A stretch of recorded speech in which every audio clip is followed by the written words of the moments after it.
I'm glad I got that out before. Sorry. All right, let's do this. Let's have a fun show, y'all. Hello, everyone, and welcome to Indie Game Club. We are so excited to have you all here. Whether you're watching on Twitch, YouTube, or Facebook, we really appreciate it. We're super excited to have a more visual novel-focused episode for you. Of course, we were hoping to discuss 3 out of these 4 games last week, but we had to unfortunately postpone the show, and so we appreciate you sticking it out with us and joining us here today.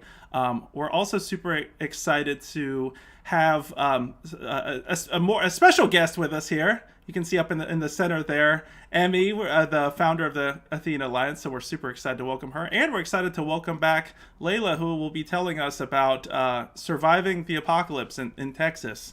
So we have, got a lot to talk about. Shout out, by the way, to series regular Tony, who is still in Buffalo, stuck behind snow, and hopefully we'll be flying back to Charlotte by tomorrow. So we send our love to him, and we send our love to everybody who's going through all these serious issues, all the serious weather across the country. So we got a lot of love that we're sending y'all's way. But let's do our introductions. My name is Michael Zhitkov. I'm the co-founder, or I am the founder of, I don't know who the other co-founder is. I'm the founder of Potions and Pixels and executive director. It's Courtney. Courtney's the co-founder. Yeah, I was just telling everybody how tired I am, but I'm also hyped and excited to talk about these games. Cannot wait to talk about them with this amazing panel and with all of you. But let's get to all of our amazing guests here. Layla, rocking the baby spice hair. Let's start with you. Tell us who you are, where we can find you, and how you survived this last week. Oh, we're gonna do that right now. Okay. Yeah, you want to, or do you want to wait? All right, I will. No, I will do it right now. It's gonna be a long introduction, but let's do it. What's up, guys? I'm Angelic Layla. You can find me on Twitch. I play Shinobi Striker, and you can also find me here, Potions and Pixels, doing Indie Game Club every Thursday. Now that I'm back, I feel like I said this last time. But you can also find me in the Athena Alliance. I'm one of the Stream Team Goddesses. Emmy is the co-founder of the Athena Alliance, and Legend is also a Stream Team Goddess as well. I'm also an ambassador for the Game Hers, and I'm also recently a member of the Twitch streamer collective on Clubhouse. Nice. Yes, it's so great. If you were, I don't actually know. You guys know me. I'm kind of behind on everything, so you guys are gonna have to explain Clubhouse to me later on. I'm gonna send you an invite. I don't know Clubhouse either, so it's okay. I will send y'all invites. Yeah, Lexi is she is the founder, or she's the the moderator or founder of that group, and Lexi is a Stream Team Goddess as well. So the goddesses are out here doing big things. Like Emmy has picked out a whole great team of goddesses. We are out here doing shit. So y'all have taken over the show here. Derivative. What's going on, man? I don't know. I love it. I feel like it's all reserved energy of like not being able to be on freaking camera after everything. So No, I'm just talking about numbers. Keep going. No, I love it. I love the energy. Keep it going.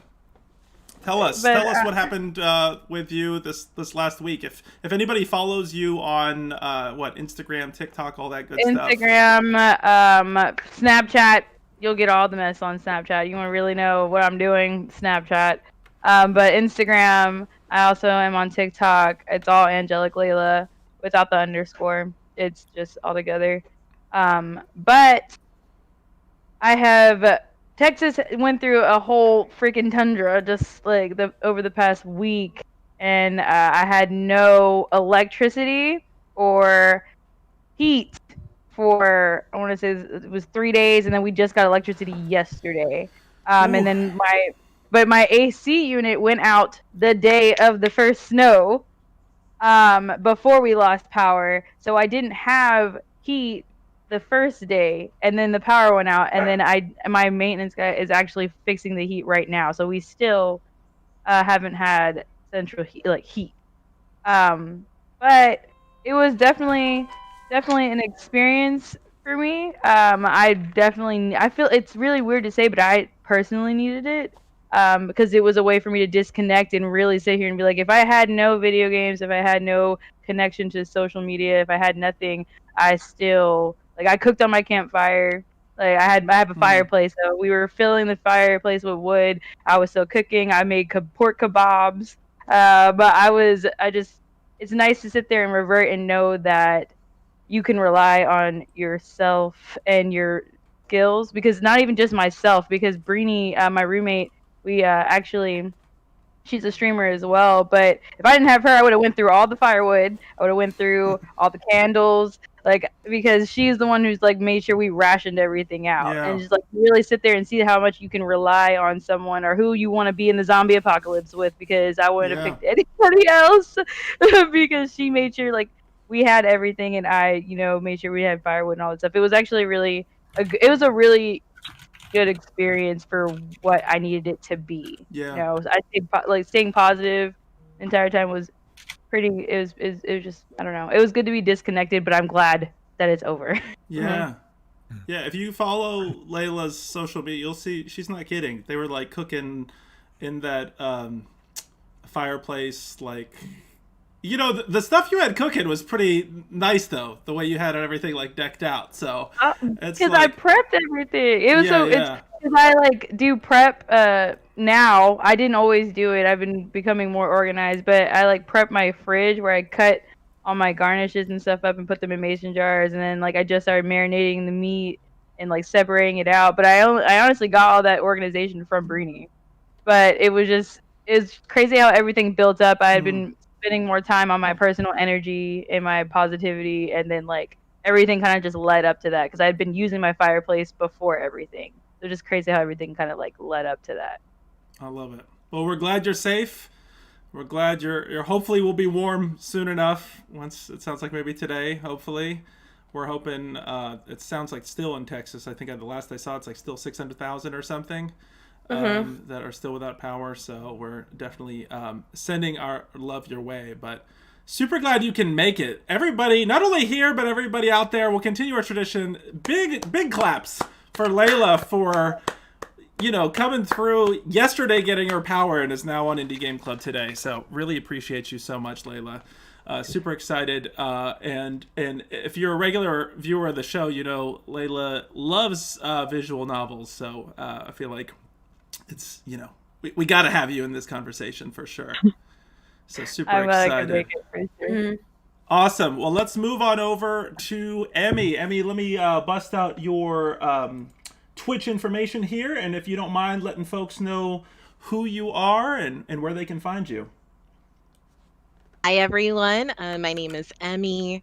I am a founder of the Athena Alliance and also team owner of the Gaming Goddesses. It's a team of 10 women that are content creators on Twitch and Facebook, and also seen streaming on the Fantasy Network. So just really excited to be back on Indie Game Club. I remember my first appearance was with Jill, actually, our goddess of indies, and I'm just excited to be back. I loved all of the games that were on this week's episode, so I can't wait to kind of dive into that conversation. So thank you, Mike, for inviting me back. Always love having you. And just for the record, that was the very first Indie Game Club episode. So you and Legend, that's it's wild to think about. Let's clap it up for Emmy. Thank you so much, Emmy, for being here. Super excited to discuss these with you this week. All right, next we have Dirigitive. Let them know where they can find you and who you are and all that good stuff, my friend. All right, I'm Dirigitive. I stream obscure games, meaning things that are overlooked and underrepresented. So like the real deep cut games. You can find me over on twitch.tv/Dirigitive, Mondays, Wednesdays, and Fridays at 9 p.m. I'm also a member of the, let me get the name correctly, First Look Obscure Speedrun Squad, where we do basically what I do with games, but fast. So we do that once a month. So I'll let you all know when the next one is. It's usually the second Sunday of the month. So, the most obscure Sunday of the month. Sweet. Please do. Let us know. Always love checking that out. We should also say, shout out to Dirigitive for not only who you reviewed a new game that just came out like the other day called Speed Limit, but talking to the devs about us potentially reviewing it next week. So appreciate your work on that front, and Always love watching your stream, and I dropped that information there. So let's clap it up for Derivative. Always love having you, man. All right, next, or last but not least, we certainly have Legend of the Star. Legend, let me drop your info right here. Let folks know who you are and where they can find you. Yeah, so I'm Legend of the Star. I, too, am one of the Athena Alliance goddesses, the goddess of indies. I stream mainly indies on my channel. I usually do it around Tuesdays through Fridays during the week. Saturdays are sort of a surprise stream, 10:30 at 11:30 p.m. Eastern Standard Time. And I just play indies. That's all I do. I love them.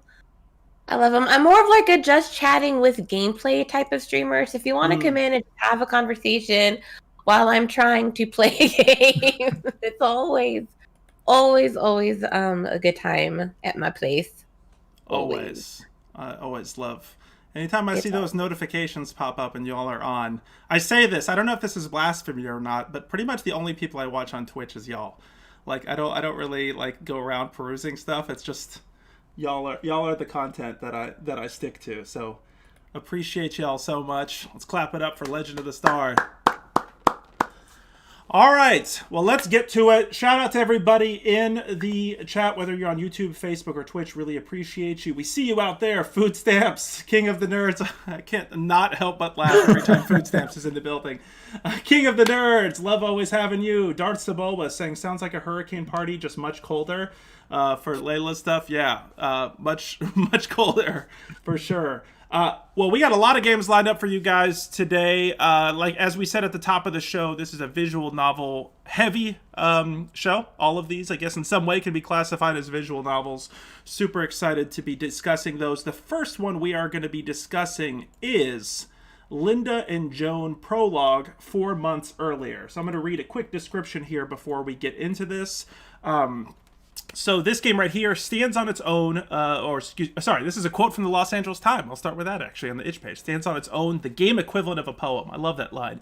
But Linda and Joan is a narrative game about a British family. You play as Russell, Linda, and Joan, son, mother, and grandmother, switching between them to help the family cope with a series of traumatic events based on a true story. So the prologue, the part that is currently out and available that you can check out on itch, and I'll drop the link here, is part 1 of the story. And that involves Linda, who's visiting Russell in Los Angeles, where he now lives. We join them halfway up a hiking trail. You must walk them to the top. Linda is using a stick and is unable to move as quickly as Russell. Keep them within earshot, and they'll chat about Linda's visit in the past, while trying to find the right time to bring up what's weighing on their minds. There are multiple endings based on the choices you make, one of which involves Joan, who is at home in Hereford, United Kingdom. So let's talk about this, y'all. I think all of these games I can say I got a lot to say, but let's throw it to you all. Somebody want to talk a little bit about the kind of the core gameplay here and the story before we kind of jump into the themes? Okay, so the core gameplay style, the best way I can describe it is if anyone's played Kentucky Route Zero. It has a very, even like art style feel of the game Kentucky Route Zero. Completely different story. I mean, it's a lot more depressing, I guess is the way to say. But yeah, it's your standard. It's your. I struggle calling it a point and click adventure because there's not any puzzle elements. Yeah. But it's definitely the point and click equivalent of a walking simulator, for like lack of a better term. Yeah, I think that's a kind of a fair way to put it. All within that visual novel kind of umbrella, right? Because the actual walking piece, if for folks who are watching there, you do have to keep the two characters within earshot of one another, and so you can see as you click down, there's a little meter that goes up, and the colors correlate to the mother and son, and when you get it like perfectly in line where they're walking in sync, it gives this like nice little chime that will move up melodically, I guess, as you move forward. How did you all feel about that type of gameplay and how it matched the story that was being told here? I thought it was really interesting. It kind of reminded me a little bit of that Leave a Home game that we played, because it had that sort of like walking sim, sort of like, let me tell you my life story. Let's just have a conversation feel to it. So, It was nice. It was nice to have sort of like a pattern to things. There was like a rhythm in the motion, so it was good. I was quite impressed by it. Yeah. It's funny you give that comparison to Leave Oma, which we covered, 2 weeks ago? Mhm. Because Derivative actually recommended this one, and he, I don't know if you remember Derivative, but you said you felt like it very much was in vibe with Leave Oma. So, Yeah. yeah, super excited to hear that. Emmy, Layla, how did y'all feel about this one? Uh-oh, Layla. You're Hello. on mute. There you go. Okay. I was like, I don't know where my sound's coming from. But it kind of reminded me. I don't know if it's because I am bad at multitasking, but the beginning of it when you're trying to figure everything out reminded me of the hot pot game, where you're trying to like do the hot pot food and talk to Oh, that like person keep the at the same conversation time. going. Yeah. Yeah, that's what it reminded me of at first. But and then it did slowly when I figured out what I was doing. It did remind me of that same game as well. And also it kind of made me feel like okay, we'll have to cater, kind of like how the other game was. You want to cater to your mom or the elder person so that you can like kind of also get the feel of the atmosphere of what's going on in the story Yeah. as well. So yeah, Emmy. Yeah, Emmy, like, yeah, you want to start diving into like the thematic elements of it and the story piece here. As we said, this is the prologue to a larger game. We should say again that the main character or the main characters are based on real people. The designer of this game is Russell, who is in the game and is documenting his life. So I almost hesitate to say like good writing in the sense. I mean, it feels incredibly realistic. This feels like a documentary game, right? To me, and I know Derivative is going to show us the zine that goes with this. But Emmy, do you want to kind of start talking about some of the themes that this game explores? Right. So I personally, I really connect to this title. Before I did anything in the gaming scene, I was a caregiver. So I actually liked the fact that when you pointed and clicked, it kind of had like a little rhythm element to it. Kind of like a quick time event if you missed the I guess the little window for like walking at the same pace of the mom. If you didn't click it correctly, then you would be talking to her and she couldn't hear you. So she would say like, "What was that?" and she would be trailing behind you. So you had to kind of course correct as you went. But essentially the story starts off with the son and the mother on a, kind of like on a journey of exploration. They're both originally from the UK. And he decided to, make a life in California. So, the mom lives incredibly far away, and you can kind of tell that there was like a little bit of a tension between them. During my gameplay, I tried to keep things as lighthearted as possible, but they definitely had some dialogue options that would kind of make you like think to yourself like, okay, the son went and he decided to go off and live his own life, away from his mother, but his mother is also going through cancer. Yeah. So it's just something that I really kind of, I can't say I personally relate to it because I don't have a parent going through cancer, but I've definitely have had clients that I cared about go through cancer.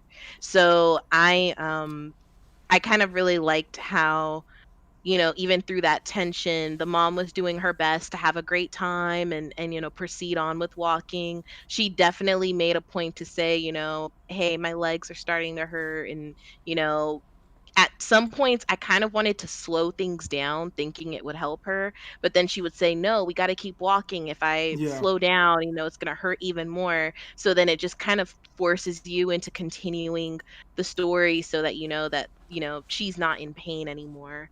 But I personally liked seeing that part of the journey. It's something that it was definitely quiet.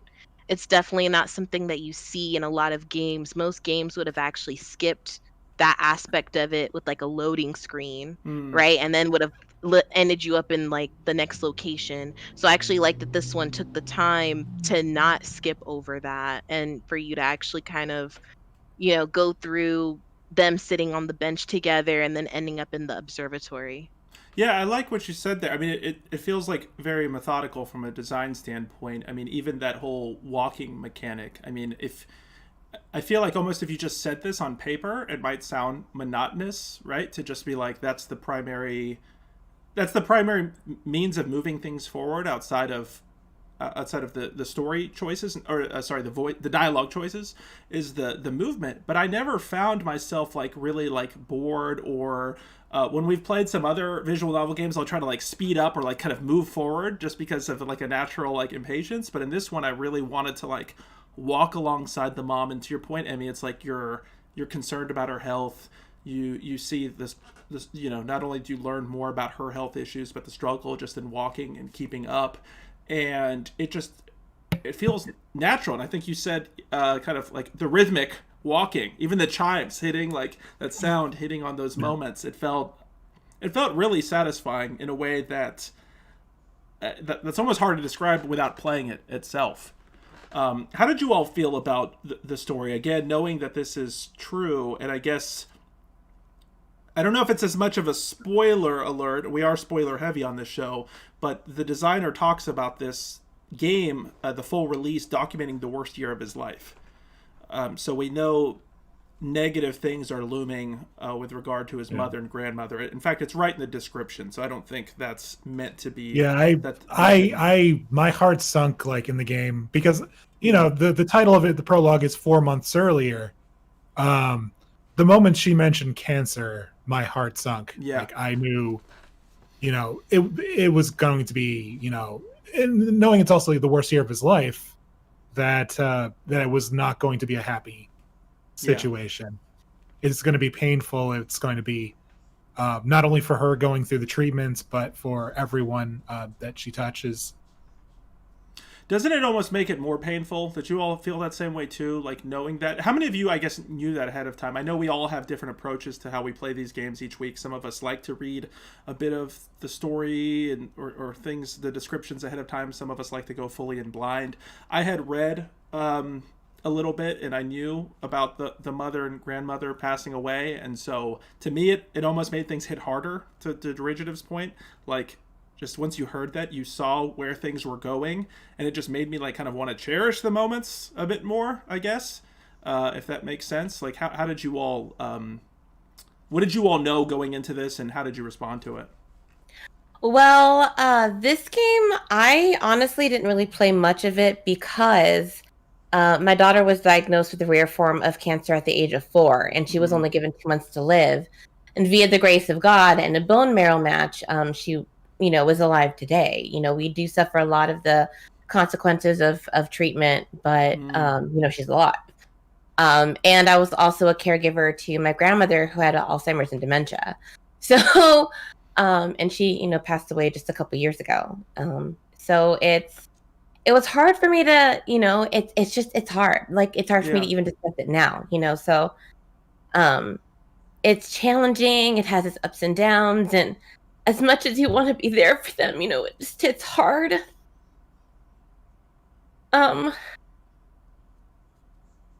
It's just a different experience, Only people that I guess have really lived through that can sort of understand. As much as you can empathize, it's hard. But it just had familiarity for me, so it was I knew it was coming, the story was just, it was personal for me. It really was. Yeah. It was beautiful, well written.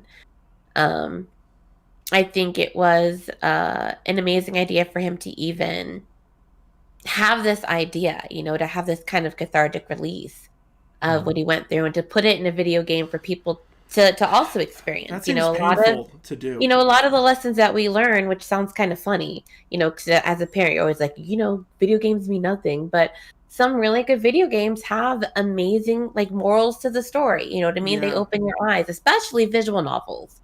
which is really disappointing that a lot of people, including myself, don't play them often.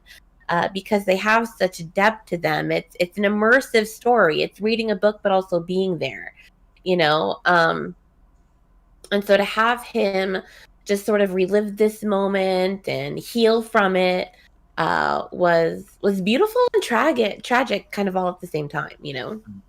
Yeah, I mean, I feel like no, please, Layla.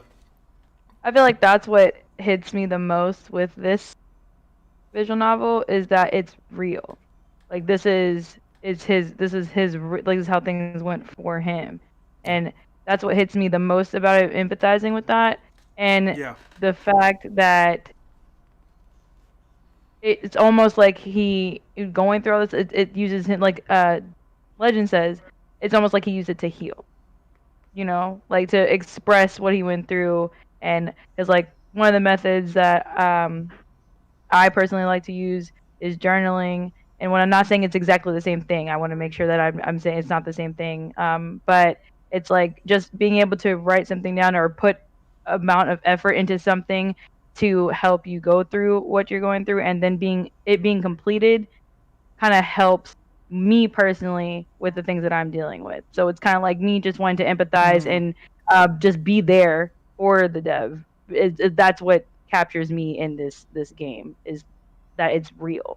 It's not made up. It's not a what if or what if this happened like this. Like this is his life.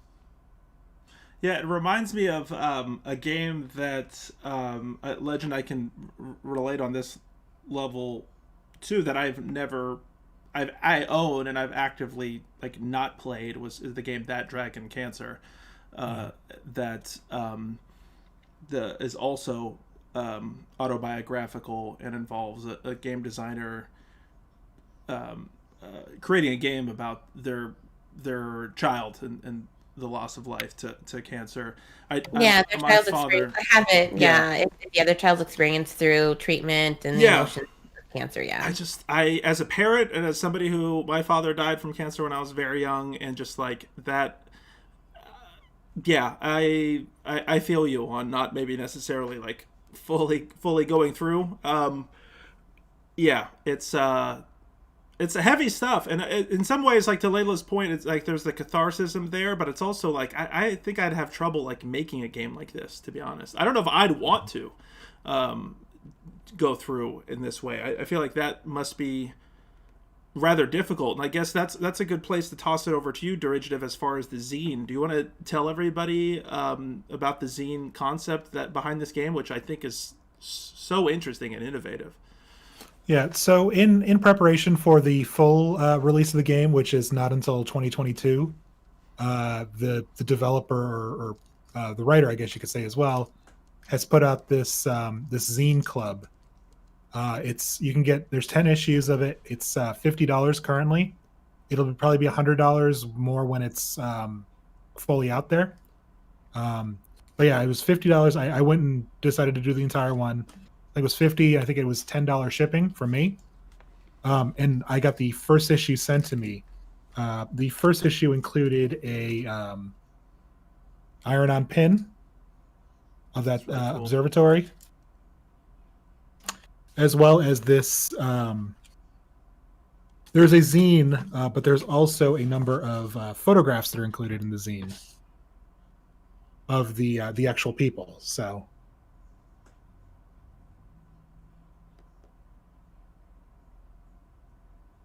That's really it's amazing because I mean it's like documenting your family history in a public way as well, which is a vulnerable way to kind of like put yourself out there. Also, I do like, I must say, from what I've read from a mechanic standpoint, from my understanding, Derivative, I don't think it came into effect here, but in the final game, there's going to be like some tidbits of information in those zines that will allow you to kind of unlock like more things within the game itself. So people might ask you a question or something. Like on the front page of the zine, there's this that I have no clue what it means yet because we haven't reached anything like that. But the zine itself is full of things like copies of documents. Like I can see a document of a record of treatment of temporary residence for the mother. There's some photographs in here as well. Some various things like pictures of birthday cards, and it's all very, very personal stuff. And I do highly recommend, if you enjoyed this game or you want to learn more about their experience, go ahead and get the zine. It said it's $50 for the 10. They will be sending out new ones throughout the year. So far, I've only gotten the one, but you can get just the first issue if you want for $10, and they will mail it to you. And it comes with this patch. That's really cool. Some things that they're saying that future ones will come with are things like stickers, posters, additional photographs. But as I said, they're not out yet, so I don't know what exactly they're going to include. I really love that idea. Like, I did not want to cool. look at this until after I played the game, and knowing what I knew from the game, like, you feel like you know the people. You're starting to know the people. Yeah. And you're getting a look into their lives. I just want to say, derivative, that is like the fact that you got like the zine and supported that, it just shows up so much amount of like compassion and empathy and understanding. I think it is a personal thing, and the fact that you wanted to get that involved shows so much compassion, just you as a person. And I just want to say that that's freaking amazing, and I love that. Yeah, I'm clapping it up for that, for sure. And I'm sure the designer of the game appreciates that so much as well. Putting out an indie game is challenging enough. Putting one that's so personal in this way, and wanting to do the story of your mom and grandmother and your self-justice is,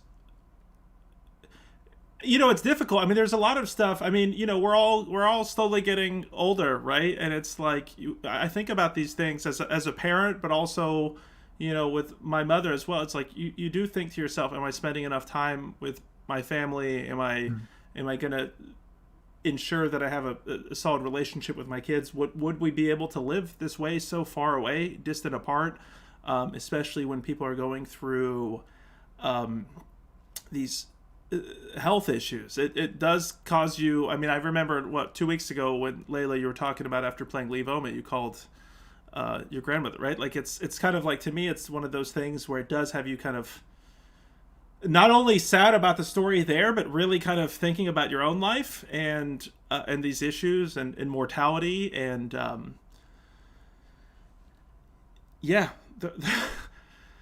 there's a lot to unpack here.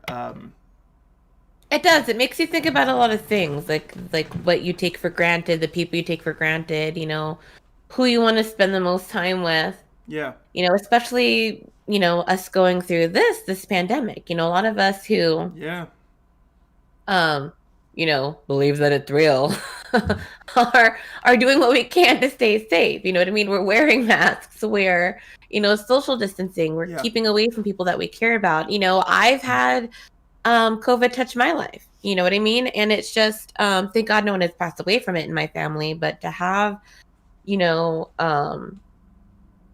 this experience, it really teaches you a lot of like what do you need to hold dear? How could you survive if something were to happen? You know what I mean? Like and even the winter storm that Layla went through, it makes you think like, whoa, what the hell? Yeah. It takes you out of your routine. Like a little bit, Like what is going what on? the hell? Yeah. Right? Like why, and it's important to have games like this. It's important to have these type of emotional stories. It makes us feel like people. It centers us as a whole, and to have just this writer just put it all out there for anyone to be able to put it all out there in such a beautiful, like I said, beautiful and tragic way. Is really, really breathtaking. It's really amazing. Just just the story in a whole. Having, I mean, Derivative got the Zine, but to have to even like he's going through photos of his family, like you're reliving it every single time you go through that stuff, you know, Yeah. to share that piece of your life, real photos, you know, with complete strangers is just, whew, I'm impressed. Literally. I I think have to it's say. also because in a sense, I feel like it feels like everyone should have got to know them Yeah. and Mhm. personally like that, you know. And I feel like that, like Mike said, it does serve them a sense of justice that like after everything has happened, and I feel for them, but I love them at the same time of how they were able to do this, Mhm. for lack of like Yeah. the best way to describe what I'm trying to say. I hope everyone can just feel what I'm trying to say, because Yeah. at this it's amazing, and I applaud them for sure. It feels like a memorial to them. I mean, I think one of the Yeah. parts that hit me the hardest was as part of this game, as you see there. This is kind of the famous. I've never been to this specific location in LA. It's like the observatory, and like I guess the hills of LA, which you see in like detective movies and games all the time. So it's a famous location.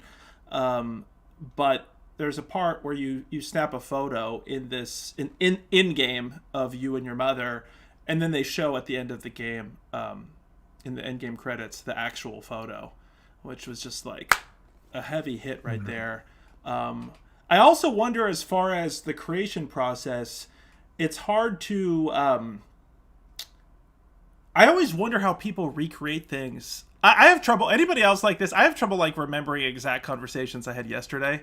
So for I can only imagine how challenging it is just to try to remember the dialogue in a way that kind of does it justice and doesn't portray any of the characters incorrectly. You know what I mean? Like, and also you do have to think about gameplay and like other things. Like there are aspects that you have to consider there. Emmy, any thoughts on like the creative process there, and I guess like expectations, like what do you expect, I guess, for the full game, and where this is going on that front? I'll be honest, I'm not really sure where they would really go from there, Mike. I feel like it's just so open to it's very open to interpretation, like Yeah. in my opinion. I When you don't know, like, played, sorry, keep mhm. going. I was going to ask, when you No, go played, did ahead. you have Joan, the grandmother, like come in the final scene? I think I saw that that's, I guess that was the ending I got with Yeah, I also had checking I had at the end. with Joan. Is that what you got, Emmy? Like yeah, Yeah. yeah. Um, I honestly do think it's still very open-ended to me. Mm, Like, the story could go either way, and I like that. I don't know, part of me felt like maybe like I kind of like that the grandson decided to go off on his own and live in California, but in a way he was kind of like, I could be right back there, you know, at your side if you need me to be. I kind of wish he went back a little bit. Maybe just for that final time in her life. Um and then, went on to live his life. I don't know, that's mm. just That's that's something just you want to. me, Yeah. Mhm. but yeah, I think it was very open to interpretation. I'm not sure if anyone else felt that way, but I guess yeah. I'm curious with the final release, if like I'm assuming it's going to be still in the same vein of gameplay, but it might not actually even be this. It might. I mean, I'm assuming the whole game isn't necessarily just a walking conversation, potentially. So there's opportunities, I guess, to switch it up and have different scenes and different kind of forms of interaction, different ways of delivering the story. Um, I know we got three more games here, so I guess I'll ask if there's any kind of like final words on this. But I do want to read. King of the Nerds on Twitch wrote, "Some video games really help you understand the struggles others um, have to or have gone through, and really bring out emotion." Yeah, absolutely, King of the Nerds. I think that's something we found with a lot of these games on Indie Game Club, is that they're such deeply personal um, experiences that Yeah. I love that too. I Yeah. think that I also wanted to say, sorry, that No, please. whenever we do go through games like this, or we play games like this, or that like brings up a lot of personal things and makes you feel, it's definitely important to take care of yourself for the next couple of days after that. I don't want anyone to like, just as a warning or whatnot, or some type of warning for everybody who is thinking about trying these games out. Just make sure that when you do play these games and they are touchy subjects like that, that you want to take it easy and do something you love, and make sure that you're taking care of your mental health and your like self-love and stuff after this, because it does, um when you tap into your trauma, or you tap into things that you haven't maybe dealt with, you want to make sure that you're taking care of yourself, for sure. Yeah, that's a really good point, Leyland. Actually, has me with a question for all of you. I was going to ask this later on in the conversation, but I think I might bring this up now, before we head into the other games. How do you all feel about the idea of, like, you know, the topic of trigger warnings is I guess somewhat controversial, often discussed now in today's time, because it's becoming increasingly used in academic settings and whatnot. How do you all feel about that for games? Because as you said, Layla, some of these games deal with very specific topics that could bring up potential trauma. I have personally, I have mixed feelings about it, but I'd love to hear where you all stand on that. And just for the audience, the idea of a trigger warning is that essentially kind of tells you up front the material that you're about to experience deals with things like suicide, for example, or transphobia, or what have you, and it kind of tells you a bit of what you may encounter when you experience it. What are y'all's thoughts about that? I think it's important to have trigger warnings if it talks about certain particular subjects, especially if it's suicide, or if it involves in like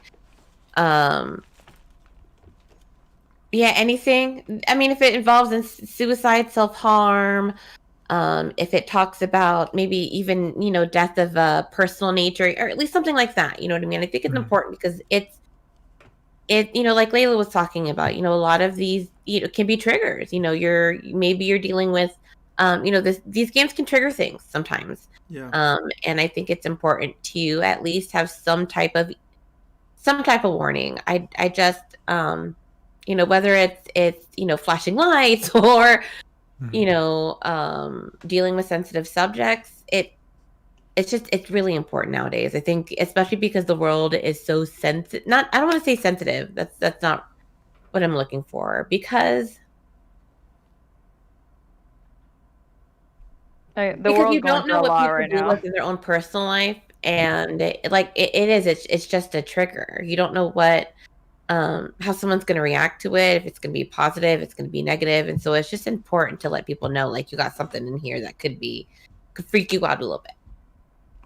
And they're just being respectful. You know? Derivative, did you want to add to that? Yeah, so the thing with that is, it's unfortunately was one of those situations where, you know, certain areas of the internet have kind of really kind of ruined the term trigger warning, you know, with the concept of being triggered. I that's why I tend to use the word content warning when I let people know of that. But still, yeah, I think it's incredibly important to let them know, because you are essentially having them go through that trauma, or potentially, in the case of epilepsy, physical harm, by not letting them know. There are people, I know there are some that are anti it because of the sense of spoilers. I think that those are kind of things. These are kind of things that are kind of important. Like, I think, if, you know, like a game we're going to be talking about later deals with depictions of suicide. While some might see, oh, okay, it's going to ruin part of the game because, you know, a suicide is going to happen at some point, or a talk of suicide, I think it's still important, personally, to let people know of that, because you may be opening them up to that trauma. You know, especially if they have had things like suicidal tendencies, or you know, family history with suicide, or it's even if it's something that's just very it's too much for you. I think it's important to let people know.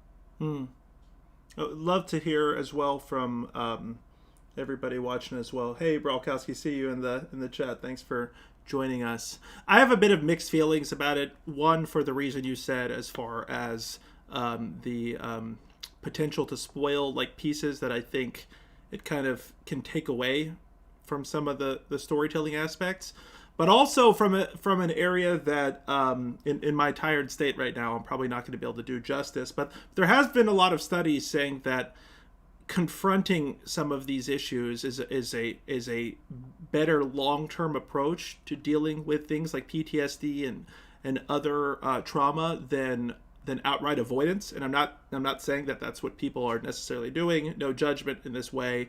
I think everybody has to make their own choice. And some, like I just said with that Dragon Cancer, I've avoided playing that for that reason.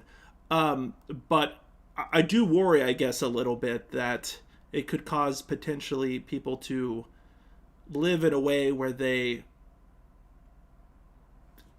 kind of don't ever interact with it, if that makes sense. So I do have concerns about that piece. Emmy, Layla, what are y'all thoughts about this? Emmy, you want to go first? Because I know I'm going to be. Oh my goodness, I was expecting you to go first, but I'll go first.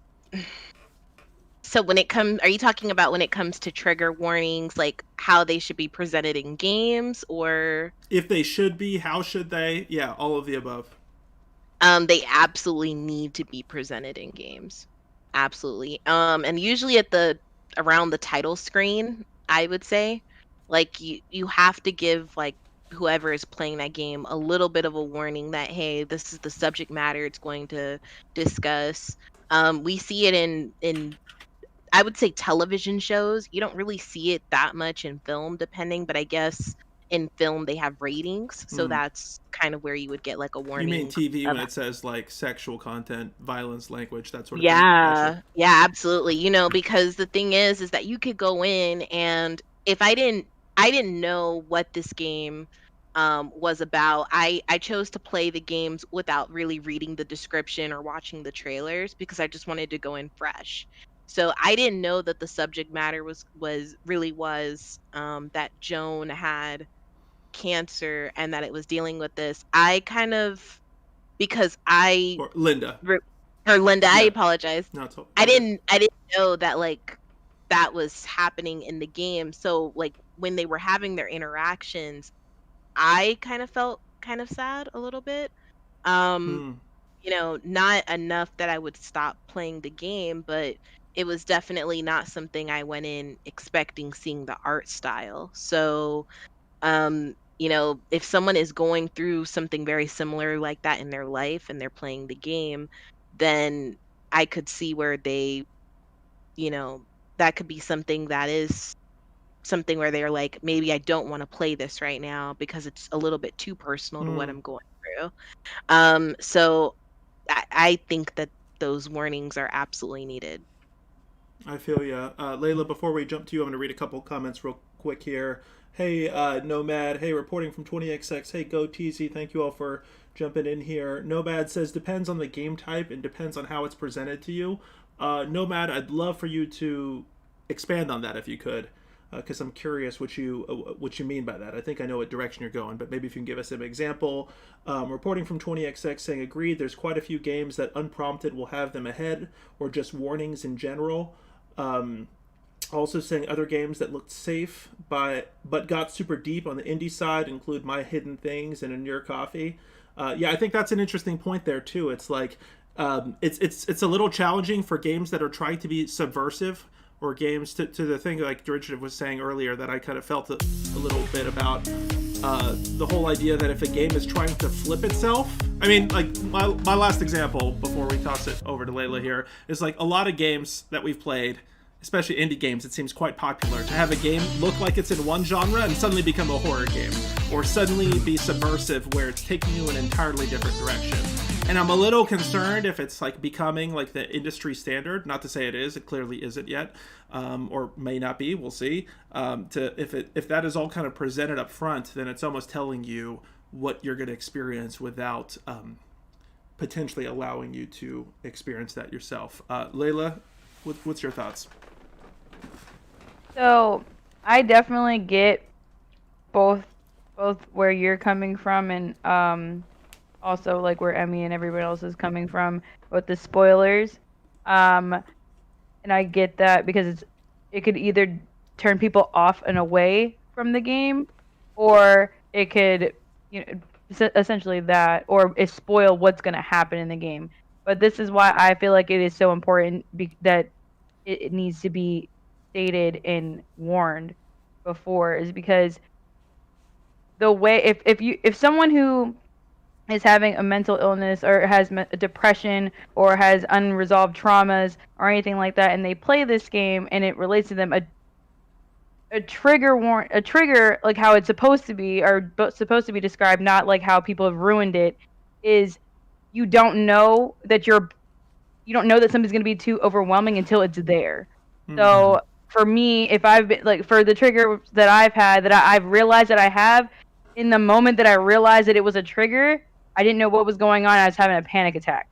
And I didn't know why I was having a panic attack and why I couldn't breathe until I had to sit back and write down and figure out why I would react to something like that. Was that through a game, if you don't mind me asking, or was it like a... So it was not through a game. Mm-hmm. No, usually whenever I play games like this now, because I have already learned what my triggers are, Mm-hmm. I know how to prepare myself before I go and step into that, which is why I love visual novels, because I like to feel. But as opposed to someone who hasn't already worked on what their triggers are, how to find the signs of something like that, who maybe doesn't know they have something unresolved, they could potentially go into a panic attack because they are too deeply into something that they haven't resolved in themselves yet. So that's why it is important that these warnings are here, because it's to prevent things. I feel like it's important to prevent something like that. And when our brains are already so fragile, our minds are already so fragile, you don't know what the outcome of jumping into something that you're not ready to deal with or to confront.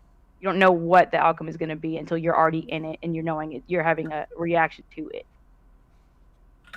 So just to play devil's advocate, to entertain a little bit of the more, I guess, potentially corrosive side of these things that you and Dridge have referenced, is it potentially harmful to avoid things when you encounter them? So if for example, if I am dealing with a specific trauma, in this case, let's just leave it unnamed because it could be all of the above. Let's just do that as an umbrella. And I experience it in a game.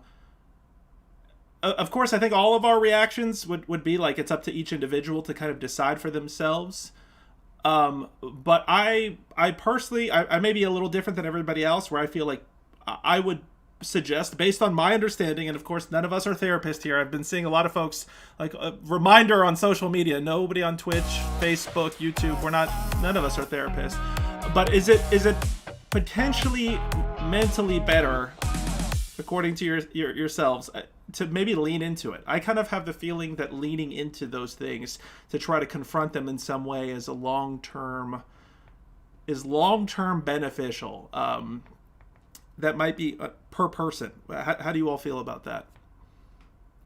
There definitely needs to be some level of supervision involved with that. You need to, What do you mean by that? Supervision? Like in the sense of, you're trying to face, for lack of better terms, face your fears. To have had that kind of talk. You've talked with your therapist.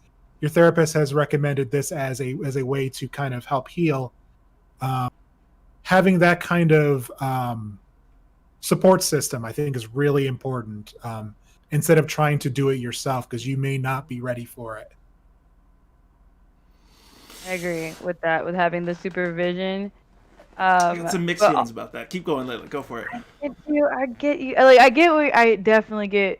You guys know me. I'm a natural contrarian as well too. Like anytime there's a space, I like to be in the minority on a position, just to keep things. No, I like it. To keep things everything. So yeah, what do you got, Layla? What are your thoughts then? So I'm saying, like, I definitely believe that there should be some type of supervision, like how Derivative says. I'm so for going in to your problems or your unresolved stuff head on, but like in a situation where I feel as though Far From Noise is a good beginner place to dabble in facing your own, like to try to figure out some unresolved things. There's steps to it. You don't want to like go. There's the comparison between Far From Noise and some of the games we've played recently. Like if you want to go and gradually start facing some things that you have unresolved, I would baby steps, with supervision. I would definitely recommend. That's why I always recommend Far From Noise. You want to start figuring out stuff about yourself. You want to start meditating. You want to pull yourself back. That's the answer. Start there. We're just gonna see Layla like on the corner passing out like CD-ROMs of Far From Noise. To contact the dev. Proselytizing it. I feel you on that. Legend, I don't want to put you directly on the spot here, so don't answer this if you don't want to, but I appreciate the fact that you said that you didn't finish this game because of painful experiences you've directly had. I'm curious if, like, was there like a specific, again, you don't answer these if you don't want to, but was there like a point where you said, like, I don't want to play this, or have you thought about the idea of maybe I'll play it? It could be potentially like therapeutic in some way. Like, what are your kind of thoughts, I guess, or what were your thoughts? Once I started to realize where the game was okay, so in the description of the game, you know where the game is going, right? But you don't really know where the game is going until you start playing the game, right? So I did make the first, I did play it. I didn't play it again. Usually when you have a game that has multiple endings, I try to get at least 2 or 3 just so that I get more, to see if I can get a different perspective on it, to see where, like, what if I made this choice? Like, it's kind of nice that games give you that option, because you're just like, well, what if, it was too much for me, so I just stopped. I mean, it's not games like this, like that Dragon Cancer, I have it. It was actually provided to me a long time ago, by the dev themselves, but I've never played it. I've never played it. I've never touched it. It just sits there in my library, and it's just something that I won't play this again. It's not that it hurts me. It just makes me feel too much because I have this level of experience with it, and it's because she's still not 100% better, and I don't know if she ever will be. There's still ongoing trauma, if that makes sense. You know what I mean? Yeah. The cancer part of it is gone, but she's still at risk for another type of cancer. Like the cocktail that they gave her specifically at MUSC Children's Hospital was tailored for her. Like it's an extremely rare. It's CD3 positive, CD356 positive, aggressive rare subtype LGL leukemia. So she is one of maybe less than 5 children that have ever been diagnosed with it. It's found often in adults or senior citizens. So she was literally one of a kind when it came to this. They use her as studies, as examples when they were running out of medication for cancer patients. Her doctor, Dr. Hudspeth, used her on Capitol Hill as an example for why these meds are important. So, again, it's not... it was cathartic. I enjoyed the gameplay. It brought me to a place of sort of, I don't know, it's a drama that I relive every day in a way. But I just won't play it again. Yeah, no, I appreciate you sharing that. That's just that, nothing against the person. And I'm sure, if you were to watch this video, he'd completely understand. Anyone in my position, I think, would completely understand. I loved it. I played it. It was an amazing experience. I recommend other people play it, but for me, I just won't play it again. Just like Dragon Cancer, I'm just not ready. I can't touch it. I can't touch it. No, I appreciate you sharing that for sure, and totally feel you on that. Amy, last question before we definitely got to move on to our next game. I know you and I love to talk about the business side of games and just like dig into all the meta level things. To Legend's point,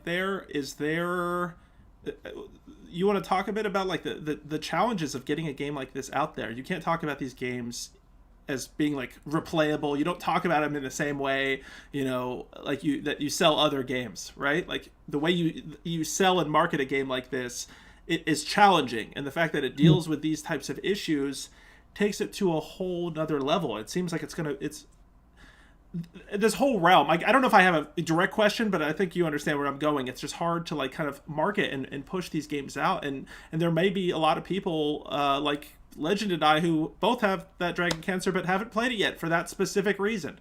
Any thoughts about that from or ways to try to kind of address that from a game dev standpoint? So when it comes to replayability, every person is different, right?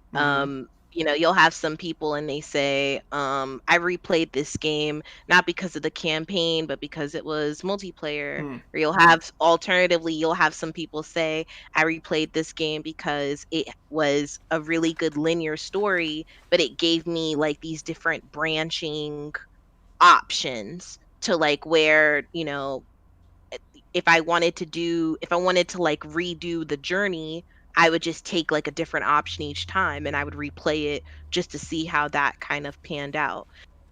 With this one was incredibly linear, which it was a prologue, so that makes sense. I don't know if I would replay this one again, but that's not to say that the quality of the actual game wasn't good. It was a good quality game. And I enjoyed those story beats, especially as someone who writes. I really liked the realism and the practicality it was presenting me, but I don't think that I would go back to this particular title and say I would replay it more than twice. Yeah. Because and that's just because there weren't enough branching options. I think it would have been It's hard when it's autobiographical, though, right? Yeah. exactly. And so the thing is, how do you make something that is about your life Yeah. replayable again? Because you really can only Good have point. one linear option. um and the base of the game play, which was point and click, it worked with the story narratively, but in terms of saying, was there anything else for me to go back to, I would probably go back to it one other time just to see, because like I said, when I did my playthrough, I tried to keep things as light as possible. Yeah. So maybe I would go back and select those options that were, a little bit harsher, a little bit more tension Sure. between the mother and the son. I don't know how else or how replayable it would be past that point. Because it was supposed to be grounded in realism. Now, it would be really interesting if you started the game and you played through it, and when you started the game again, they were in a different location in town, and it was like unexpected. I think that would be really cool. So they were Like experiencing different kind of memories, sort of thing. yes, Yeah. but like it's not something that I'm not sure like how the marketing of it would be, other than like showing those glimpses of those different locations. That's a cool idea. So almost every time you play it, you're getting a different glimpse of their life, Yes. like digging into the layers. That's really cool. Like maybe like the first one, like the next one could have been the trip back to the airport. Because obviously she would have had to have gone home back to the UK. So that would have been a really cool little glimpse, like showing the walk from the terminal through TSA, up until the time that she went and took the flight. Something to that effect. That would have been kind of cool. But other than that, I wouldn't have changed it, because the point is that it was based in realism. Yeah. It was based off of someone's life. So it's just supposed to be just like life. It's just something that you experience once, and you take that experience to heart and you kind of move on. That's how I view it. I like what you said there, because that's actually how I treat a lot of visual novels, and I think Brolkovsky has Cam Egino had that point where in the chat saying, this game definitely feels like just an experience you experience once. I kind of sometimes I'm sure other people do this too. When you're playing out like a narrative heavy game, it's like you made your choices, you experienced, like that was my journey. You know what I mean? Like I kind of feel like I experienced what I needed to experience, that sort of thing, versus like going through every different path. Although the next game we're going to discuss from developer Angela He explores multiple paths. So let's go into that as well. Let's take a moment to clap it up for the dev here. Honestly, I dropped a link in there for Linda and Joan in there. Again, want to give a shout out to the dev here, Russell, and the studio False Vacuum Games. Really beautiful experience, and so glad you're making this, and really looking forward to the full game. Really appreciate you. Also, shout out to Seeker XYZ. Thanks so much for following, Seeker. Really appreciate you. Hopefully, you're enjoying Indie Game Club. We say it's like a book club, but for indie games. So we really enjoy exploring these. We got a couple comments here before we move on to our next game. Nomad saying probably good for therapy sessions when it deals with things they are going through, i.e. addiction, death, etc. So could be advertised for therapists as a tool. We have Cammy saying, I think there's lots of people out there want to be in-depth and analytic to view every path, but some of them are, again, something that happens once in life, much like the real-life story of Linda and Joan. Yeah, thanks, Nomad, and thanks, Cammy. Really appreciate your comments there. And please, everybody, keep those coming as we get to our next game here. And I know we spent a lot of time on this, so... panel, if we go a little bit past 9, is that I say this all the time. If you got a job, you got a job. Okay, I appreciate y'all. Let's jump to our next game here. As you can see on the screen, this is Missed Messages by Angela He. I gotta give a shout out to Angela He here. I think I'm pronouncing that correctly. She's a student at Stanford, and she's already, if you look at her resume, which is publicly available, I didn't do any sort of stalking. It's on her sites there. She's got an awesome resume. She's really doing her thing, and I say that also because we've covered one of her games before called A New Life, and so really excited to cover Missed Message here, which we should say is available for free / pay what you want on Steam and itch, whereas A New Life was part of the bundle for racial justice and equity that itch provided. Let me read a description here and let's jump to the conversation. All right, Missed Messages. Goths. What do we got here? Hey, thanks for following, Lord Wolf of Chaos. Appreciate you so much. Thanks for joining us. Really appreciate you jumping in here. Please join in the conversation. Missed Messages said, Goth girlfriend's iPhone airdrops you a photo. Accept or decline. A romance / horror story about life, death, and memes. How will you spend your time? Interestingly enough, on the itch page, it has a warning outright with asterisks to highlight it. Warning contains mentions of suicide and self-harm. Anybody want to give a rundown of Missed Messages before we start jumping into the... Layla saying not it.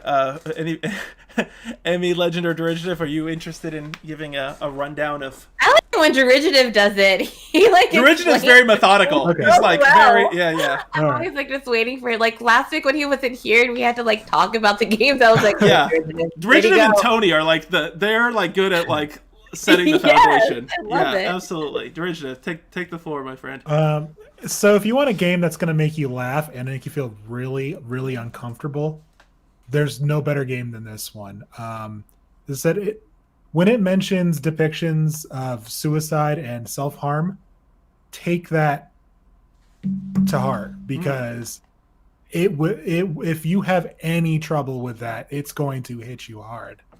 I had played a game from this developer before called, what was it called? The name is escaping me right now. You Left Me, which is the same thing. It kind of dealt with the depression and suicide. But in the case of that game, the protagonist you're playing was the one who was dealing with the depression themselves. In this case, you're kind of an outsider looking in. It's your, is it a college roommate? I couldn't tell if it was like a college dorm room or... In college, yeah. Yeah. And that's what it means. I'm like... Yeah, I mean, I know when I played it, like, when I had that, like, sinking feeling, like, knowing how the friend was being, how the friend was being when going out to see the goth girl. Yeah. So can we dig into that a little bit more? And just so everybody knows, as is always the case with Indie Game Club, is we are spoiler heavy on this show. That's the whole thing. Just like a book club, you would expect that. But we also totally think, I think it's fair to say, and say on all of our behalfs, that we think all of these games, even if we do, excuse me, spoil a bit, they're still worth playing. I also want to give a shout out. Hey, Go Teasy, thanks so much for following. Really appreciate it. But Derision, if you want to go in like a little further, like on the actual like story part there. So this goth girl, you're at your computer. Yeah. So you're doing your class, your homework, and you get a random airdrop from this girl that it's just a meme, I think, if I remember correctly. And you could choose whether or not to interact with it or just ignore and continue doing your work. Of course, the game, the depiction or the description of the page mentions, there's going to be it mentions the airdrop. You're like, you're not going to just decline at your first play. You got to see where this rabbit hole is going. You got to get your flirt on, right? For sure, right? Yeah. I didn't even think it was that when I was just that naive that I didn't even think of it was like flirting. It was like, oh, we're just shit posting each other, basically. Yeah. And so you guys want to kind of come in and like talk about like what happens next and where the choices are. And I guess we should also say, I don't know if it's worth saying now, but I feel like a common theme, at least in the 2 games we've played from this developer, is that you they're almost designed in this case to be played multiple times to see all the different endings, to see how your choices, the consequences that your choices have. I liked how it was so easy to replay the game. It was so easy. It just naturally went back to the beginning. You're just like, okay, click, click, click, click, click, click, click, click, click, click. I like the options that it gave you. You didn't just go down one path. You went down like a whole bunch of multiple paths. Like it was either you work or you answer this message or you send her this meme. Like, what we gonna do? How's it going? So it tricks you though, because it gives you this like lighthearted sense of I'm just gonna do my math work, I'm gonna like flirt with this person, and it was kind of like flirting or like let's meet up or whatever. Flirting, whatever, let's just do our thing in college, which is weird how it's like people always say like college stuff, but it's like people do that all the time anyway. I digress. But so it was like so lighthearted, and you're walking out the door because you're like, if you made that decision to go meet this person because she's trying to get a group of people together, of course in this day and age you're just like safety first. So I don't know why she would do that. But we she should say decides this is to go meet her, and I was like, okay, all right. But on your way out, your roommate starts to stops you. She sings you happy birthday because you completely forgot that it was your birthday. You've just been so busy with what's going on, which is natural, and you're just casually have this conversation with her. Something is up. It gives you this vibe that something's hinky, and so you're really excited at this moment way in the beginning of the game with this conflict, like, do I need to stay, do I need to go? And so you're kind of clicking like, I chose safe answers, so I was very like I was very like, okay, like, are you sure you don't want me to stay? Like, I kept asking, like, are you sure you don't want me to do anything? Because I felt like if I didn't, I would have regrets. That's it. And so, so you go out and you're like, okay, she's reassuring you that everything is fine, right? So you're just like, oh, you have this sinking feeling. Like, I felt this in real life. You have this sinking feeling, but you're like, okay, well, let's just go anyway. But the whole time you're like spending time with this person. You end up meeting up with her. No one shows up. Stop it. Why do you got to do this to me, Bixby? So I'm going to sit on Bixby. It'll shut her up. So you go to, this place, you're flirting with her. You're having a really good time. You're getting to know this person. You suddenly check your phone because, again, you have like this feeling, your phone or shuts off, something weird. I don't remember that exactly, but and then you have all these missed messages, and then you get it from your roommate, and you're just like, oh shit. And so I got scared. I was like, oh, and I kept thinking like, oh my God, as I'm looking at this phone, and it's a quick like click thing, but you're also thinking at the same time like, where'd I fuck up? Like, I fucked up somewhere. Like, I answered something wrong. I had legit Doki Doki Literature Club flashbacks. It was right. You're just like, I haven't played yet, actually. Yeah, I was like, that I fucked up. What I do? What's going on? And so you go back, and there's a note on the door that literally says, "Do not come in. Call the police." And I mean, your heart and your whole body, especially if lived with this type of traumatic experience. I know that I have. I know people in my life have. I know goddesses that have. You know what I mean? And it's just, it's hard because you're just like, you're just like, fuck, like, what did I do? So as I replayed, so the next time I play this, I'm just like, what do I do? And so I like did the opposite of what I did before, and it still came with the same result. So it was, of course, the longer you play this game, it just, the story changes on you. Like, it isn't like, it's so well written, well designed. It was like, no matter, I just felt like I kept doing something wrong. I was like, what was I doing wrong? Like, well, that's interesting, and I think that goes to the title. And I see Lord Wolf asking about the game. The name Missed Messages, I think, works on multiple levels, and also Seeker XYZ. I saw that you said, "Is this a love story?" And Derivative saying it can be. Yeah, it's a bit challenging to like. A love story. You're headed that way, and then you think, well, like for a second though, before like shit went down and went south, I thought, well, maybe the roommate is in love with me or something, and I should like go like be with her. That's one of the threads you can actually explore. We should say that there are four endings, like official kind of endings to this game. You can get there in different ways, but as Legend said, like the core issue right here is the missed messages. Is like, are you missing the messages of your roommate who is clearly depressed and suicidal, or mental messages? Is it like love messages? Like, is what are you missing goth girlfriend, as she's referred to in the game? Are you missing her messages, and you're missing out potentially on a chance to have romance? Which I have potentially a hot take on this, but I want to leave that in maybe towards the end here. I know, Layla, you seem really excited to talk about this one. Yeah, dude. Let's hear your thoughts on this, and for everybody in the audience, we want to hear your thoughts. So keep tapping away. Okay, I'm sorry. I can't contain my feelings about this game. Let's hear it. So, how Legend was saying is pretty much you get to make these decisions and whatnot. And I love this dev, and I love like how A New Life, she made that one as well. Yep. I love this stuff because I knew the minute that I was going to go on this date, because I thought that this was about you. I thought that this was about your mental health and you. So I was like, okay, I need to get up. I need to go on a date. We're going to self-love. We're going to do things that we like to do. I was like, bet. And the minute I saw my roommate and I had that encounter, I was like, I knew I messed up right then and there, because the way she like just her whole demeanor, and the art in this game, I was just like, I messed up right there. And that's when I knew I messed up. But I didn't know. So I made my decisions. Obviously, that was the end result that I got, because I don't know if it was too late, if I could have made another decision. But I literally, the minute I saw her, I was like, oh no, revert. Like, is it too late at that point? Home. I'm trying to remember. Is it like, is there any kind of turning back once you get to that point? I tried like to keep talking to her as long as I could, but eventually you get to the point where it's like, I gotta go, basically. Yes, it will not let you. It would not let me. I was like, oh no, I messed up.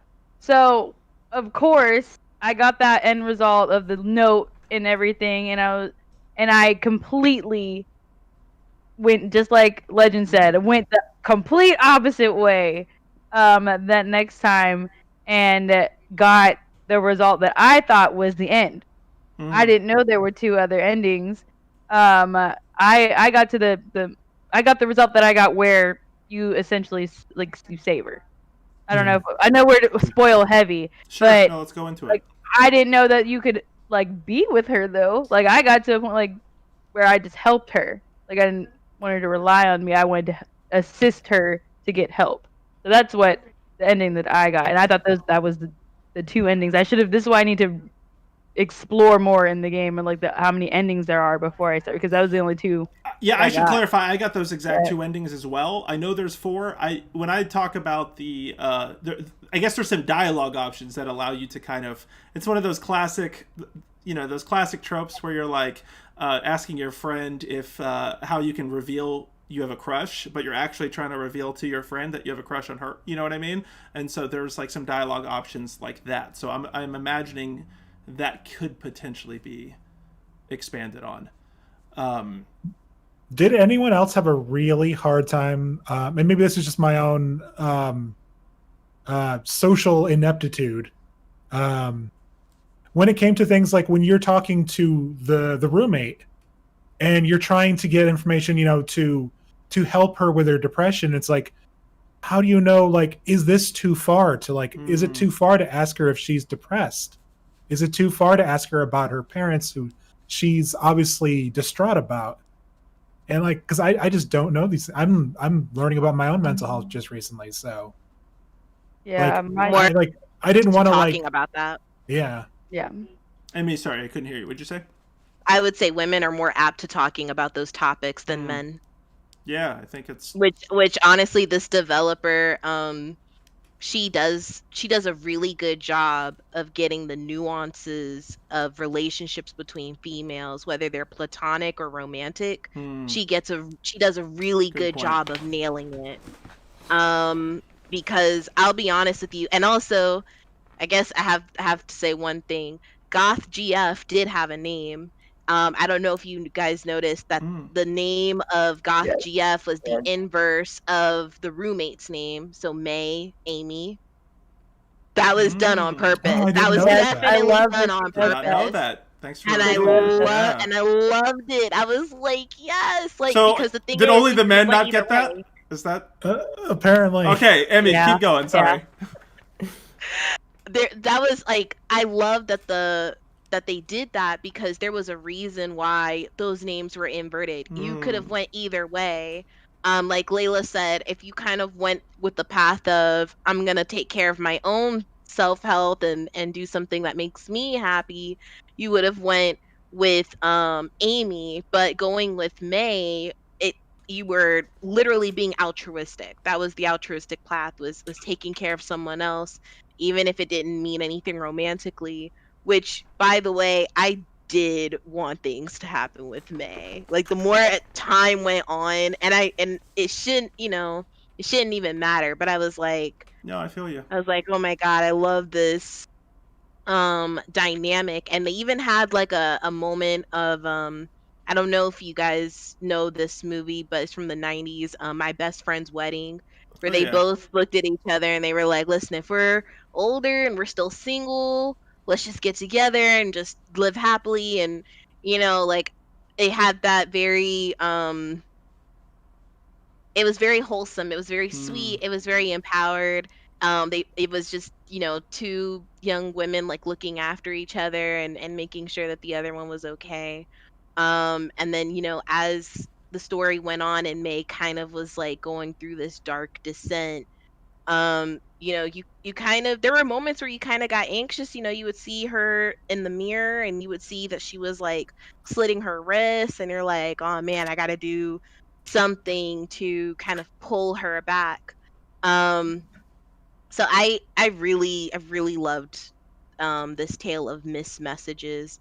um like I said, there were so many things that were very nuanced. They weren't in your face.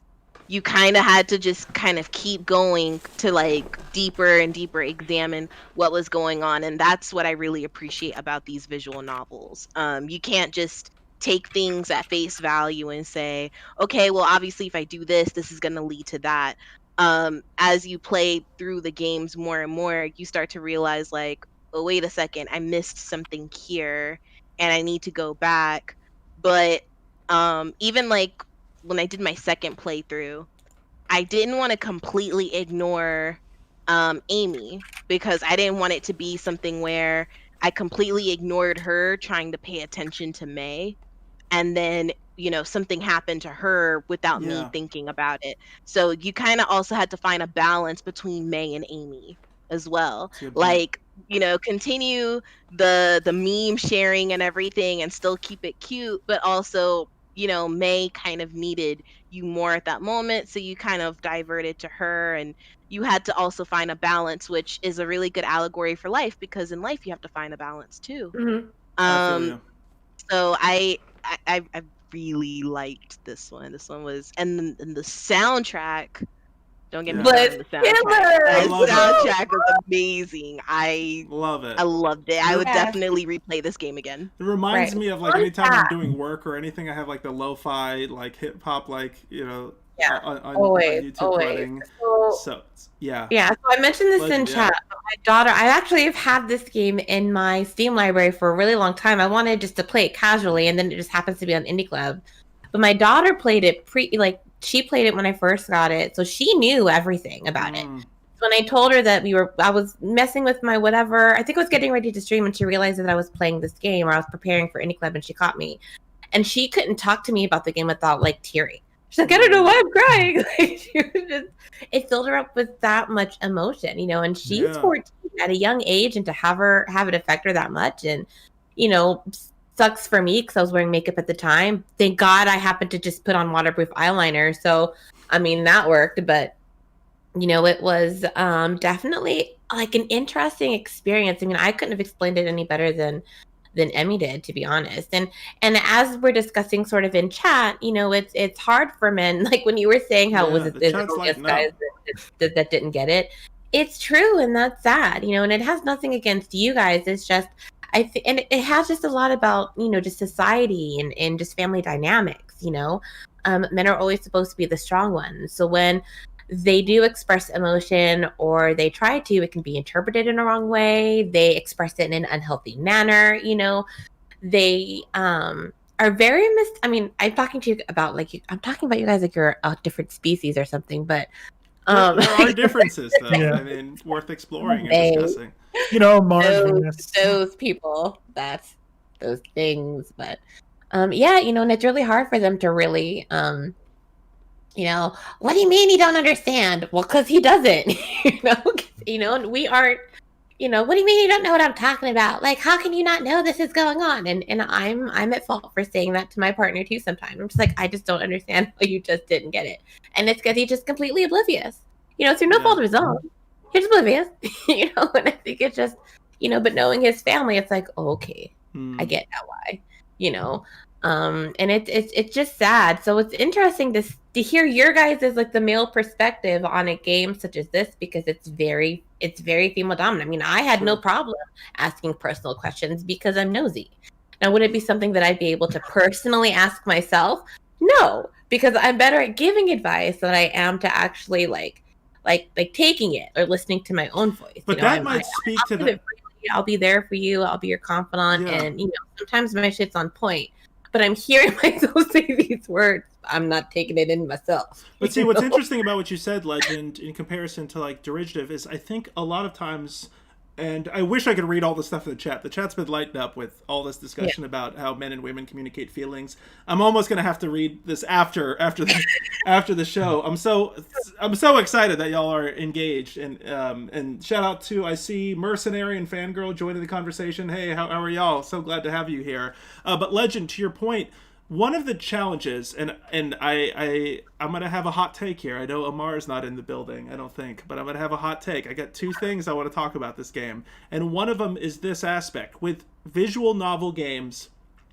Oftentimes, you're dropped into a story to play a character that you have no background for.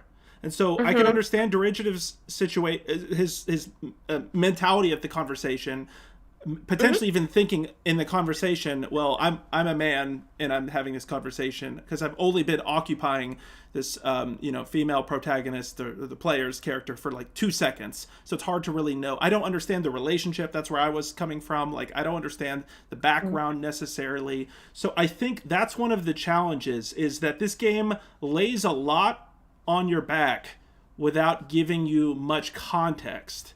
And so that leads to my second point, is that I have mixed feelings about this whole idea that essentially the player's actions dictate whether your roommate commits suicide. I honestly think I have a little difficulty with that, honestly, because I think it's kind of sending the signal. Derivative and I have the same look at us, the two men. Oh my God. We're the same exact. I have a little difficulty with the idea, and I think it's a little tricky, and so I think we have a lot to talk about here. The whole idea that the actions that you take are responsible for whether someone someone commits suicide or not. And I think that's why I had the hardest time with those choices, is like, because I get in that mindset of I've been trying to help her, understand, what she's I don't know, understand what she's going through is the best terminology, but to kind of be there for her. And my mindset is like, if I say the wrong thing and I make her experience trauma she's not ready to experience at that moment, then in a way I am responsible for her action.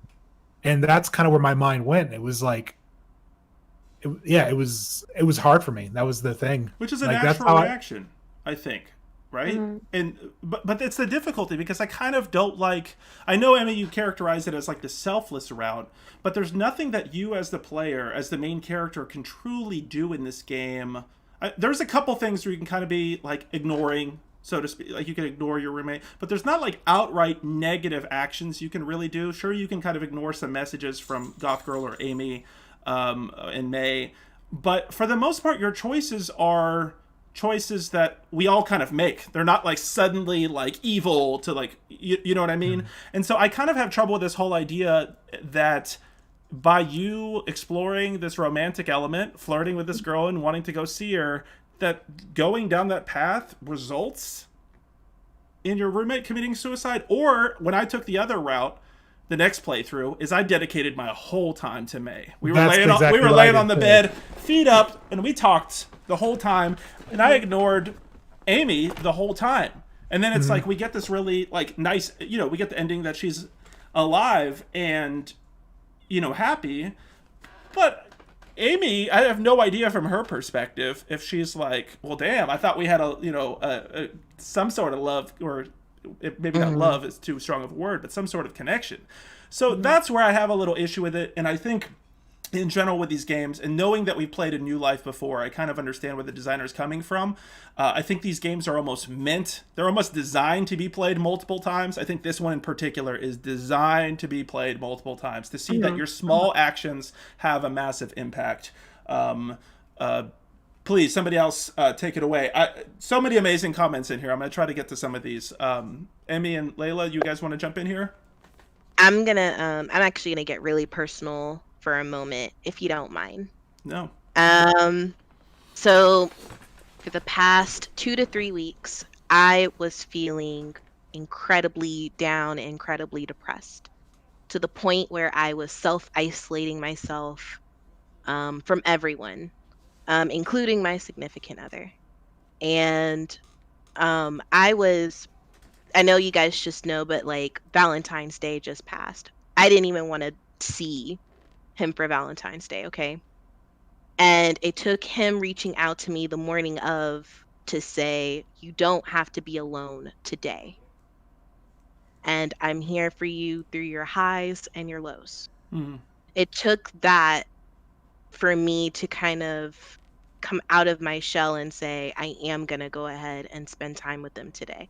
Had that not happened, I was ready to just not even see him.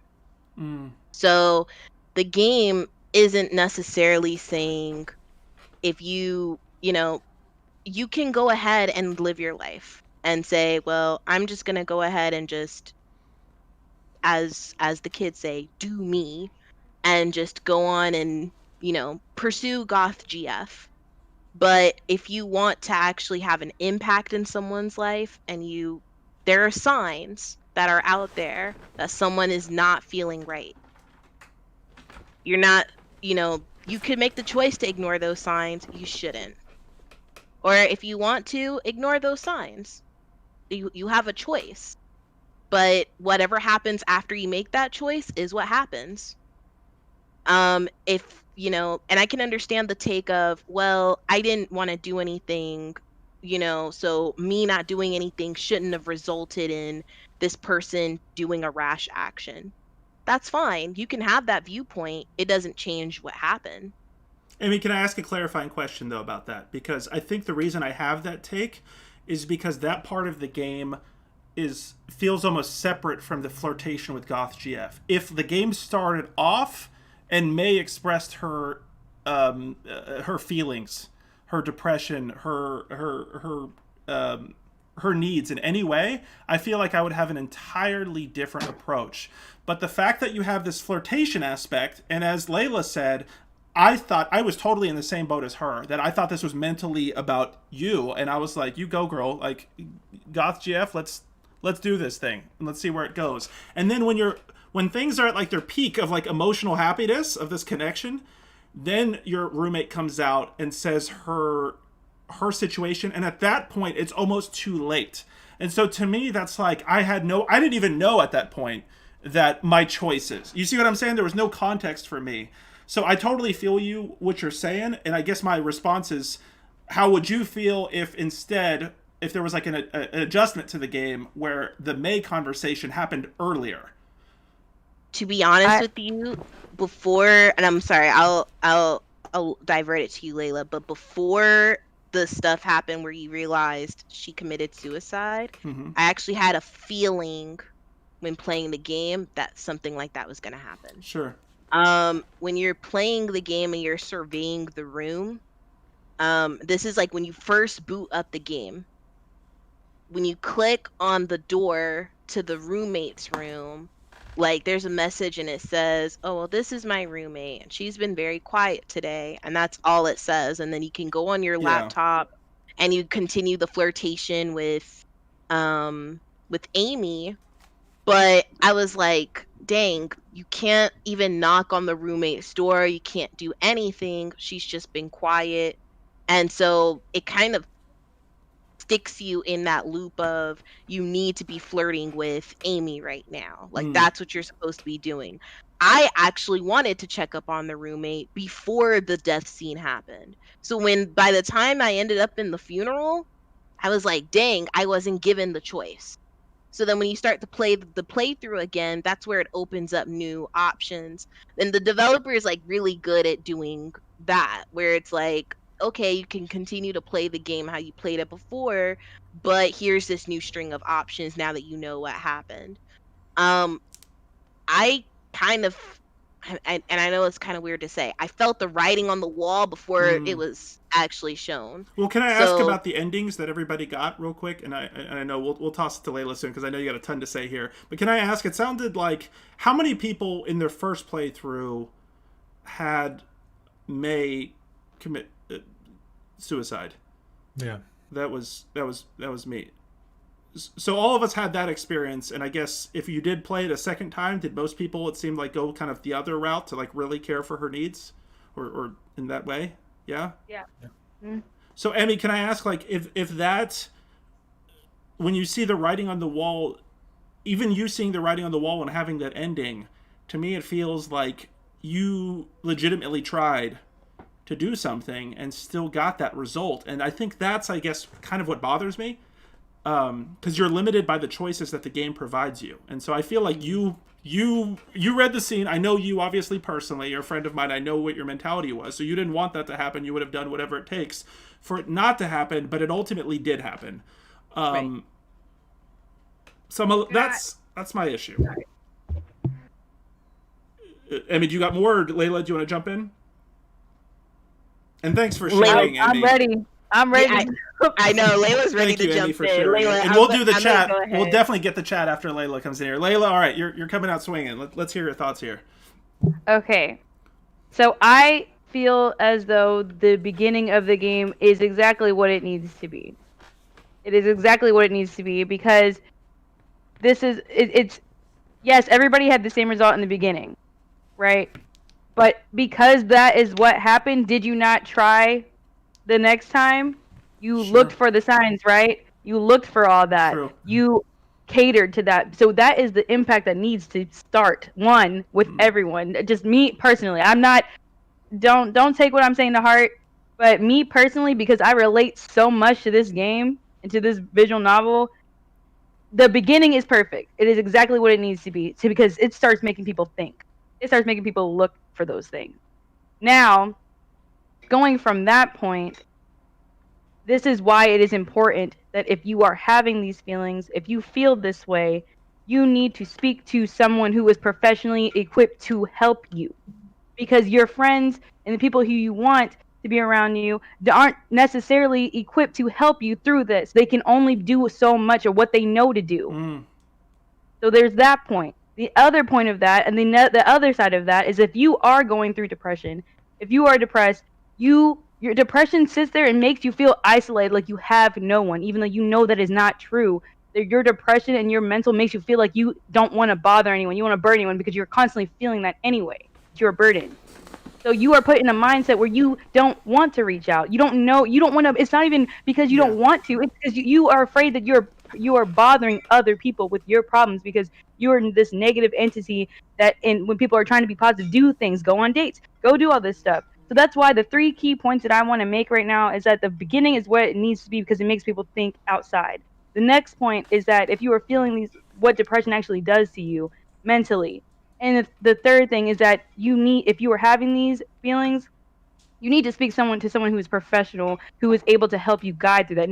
And the fourth point is that if you are a friend, you help them get to that.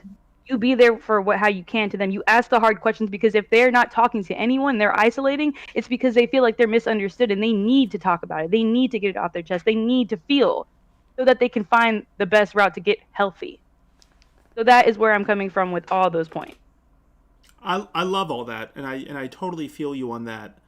I think so. I guess I'll kind of ask the same thing though, from that I kind of mentioned with Emmy, is that I totally get what you mean. It's not like on May, with May, I'm not saying that like, oh, why wasn't she more forthright about it? I'm not saying that necessarily. Right. I'm saying from a game design standpoint, they didn't give you enough information. Emmy did reference a good point where they said, yeah, you get the observation that she's not coming out of her room, that sort of thing. But I feel like if it's placing me in a position where I'm making choices that can absolutely be life or death in a personal way, not a life or death Super Mario where a Goomba dies, life or death in a personal way, then I feel like the game, I feel like it could potentially be seen as a cheap tactic in a way. And I'm not dissing, I'm just trying to get deeper here, because I love the game. I really do. But I am concerned about that. And as you said, I totally agree with the idea of getting full professional help, because I also wonder if this whole idea of reinforcing potentially, I don't know if reinforcing is the right word, but this whole idea that your actions could result in other people potentially taking their lives, that could potentially happen in real life. I get that, but it's also, it's putting May's issues, for lack of a better term, I'm not blaming May or anything, but whatever, we don't actually know what she's fully dealing with. We have things about her mother, but it's putting a lot of that on you as the player and saying, because you chose to live this way, or because you chose to take this action, this is what happens to her. And that's where I'm having concerns with. I feel that, and I don't think that anyone should take it that hard, because that is an actual thing, a situation that happens. People who lose somebody in that way around them, you don't think that they were in that situation, they just didn't know? Like, well, I didn't know. Yeah, they didn't know, because that's how people miss those things. Like, I'm not saying that you should feel responsible, because it's not, because it's not you personally making those decisions, is that's why. It's that person needed help. It's to know that no matter how you do things, try your best. It's not your fault, but there's something that you could have seen. It's honing in on those skills to see, to open your eyes, to notice when people need help. I don't think that you should take it so personally or take the responsibility so hard. It's to help open your eyes to those opportunities where you can. I feel like that's what we should take from it. That's what we should be taking from it. Yeah. We shouldn't be taking that. I mean, I'm not going to speak for anyone how they should act. In my personal, how I feel is that's not the point that should be taken from it. Yeah, it should be what you can do after, just like how we made the efforts after. We should go from now on looking at it like that. Yeah, and I see everyone's perspective on that, especially if it's touched someone closely, But I think what is maybe being misinterpreted here is that it's not your choices that causes her to commit suicide. The game tells you that she's going to do it anyway. I hate to say it like this, because that's something that like I've dealt with personally in my life, but it's not. Sometimes they're just going to do it anyway, and it's nothing that you could have done or you could have said that would have changed the situation. I think that's why from the jump, that's what happens. I mean, the first 2 times I played this game, regardless of the choices that I made, she still killed herself. But the game isn't trying to tell you your choices are what led to her decision. The game is trying to tell you that, like, when you first sit down and you're clicking on things, when you're investigating the room, and the door says, "This is how my roommate used to be. We used to be close. The door was open. We hang out all the time. There was no privacy basically between the two of them." Yeah. Once that door shut is when she thought to herself, and she says it to herself out loud, now all of a sudden, the relationship is shifted, the door's closed. She's quiet, she's isolating. So those are signs, if you've known someone for a really long time, you'll automatically pick up on because they're in your life on a daily basis. But if this person isn't in your life on a daily basis, if you don't have that type of emotional attachment to them, whether it's if you don't have that type of emotional attachment to them, you're not going to see it. You're not going to know. This isn't going to be easy for you to tell. Even if you've experienced it with someone else, this is a completely different person, a completely different situation. There is no right or wrong answer to lead you to like a better ending, I guess, like what Kamingo was saying in chat. It's not a bad ending. It's not a bad ending because that end result, when you do get where she takes her life, it makes you more self-aware. It's a lesson that you take in that, okay, this is what happened. You think back, well, now I'm seeing this. So this is what this meant. This is what she was trying to do. Like, this is why the door was closed. So it's not, and then it gives you the tools that you can help someone else in that situation. You know what I mean? So it's more of like it's not a bad ending. It's more of like a pay it forward. It's a pay it forward. Now that you know, or now that you are kind of recognizing the red flags of what type of behavior could lead to that situation, you're not better equipped, but you're better able to understand someone else and see the signs, to recognize it in someone else. You'd be like, yo, okay, this is red flaggy. I need to do something about it. And what's sad about red flags is that we don't always act upon them. You want to and you don't. And I think it doesn't make it right or it doesn't make it wrong. I think it's just, and it doesn't have anything to do with like your more, depending on the choice, obviously, but in this type of situation, I think it's not like a moral obligation to have to save this person's life. It's, what are you going to do the next time this situation happens? Did you learn your lesson? Or are you going to continue to ignore Great and point. just be like, whatever, if they're going to do it, they're just going to do it, I feel And you it's, guys. and it's not, you don't want to be that person's therapist, like Layla was saying. If they need to talk to you, if you feel like personally you're not equipped to handle their emotional needs, then what you can do as a friend or as just a person is to help them find the tools that they could use, help them look for a therapist. Go with them to their appointment, maybe, be their ride, wait for them in the parking lot. There's different actions that you can take that maybe won't prevent this behavior, but you can at least say that at least I helped her in some way. You know what I mean? I gave her to a website. I walked with her to a counselor, that type of thing. So it's not a good or a bad. It's not a right or a wrong. It's just, I think it's just teaching you the tools to how to better recognize these situations, I think. I really appreciate y'all's perspective because I think that's like, I can see why we saw this experience differently. And I think what I appreciate about what you all said is that, I think you guys are taking into account the fact that this game was designed to be played multiple times. And for those who are watching who haven't played this game, I think one important thing we should say is after you play the game, you actually have a dream about May. So that is one thing that carries over to where your next playthrough isn't completely a fresh new start, because the next time you play the game, you can actually mention to May that you had a dream about her. And so I think that's what's interesting. So I totally feel you guys on that. And I think that's the whole point why it's called missed messages is, hey, like, wake up, open your eyes, try not to miss these things in life because these things come quick. And if you miss a message, it could have potentially dire consequences. So try to be a more empathetic, compassionate human being. I'm speaking like from the mechanical side of things, that I just have concerns that I feel like I hear, Legend, what you mean, like that there's not wrong choice. I do feel you on that. I do feel you on that, but from a gameplay standpoint, the actions that you do take will result in her living or dying. And so that's my concern there. And I think we would play this game totally different if this was like a Mass Effect or a different type of game where you have more time to build relationships. I don't know, like a Fallout or whatever. It's a different kind of thing. I want to read some comments. We have so many comments. I can't even scroll up to where like they started. It's all right. We got you. Okay, so I may have to read a few here. I saw Seeker XYZ said, LOL at guy in blue shirt. I think that's me. I feel you went for love, the person's love, rather than the person deep feelings in general, because in a relation way, you need to be mentally involved with the lover's past, but also rather than just the future.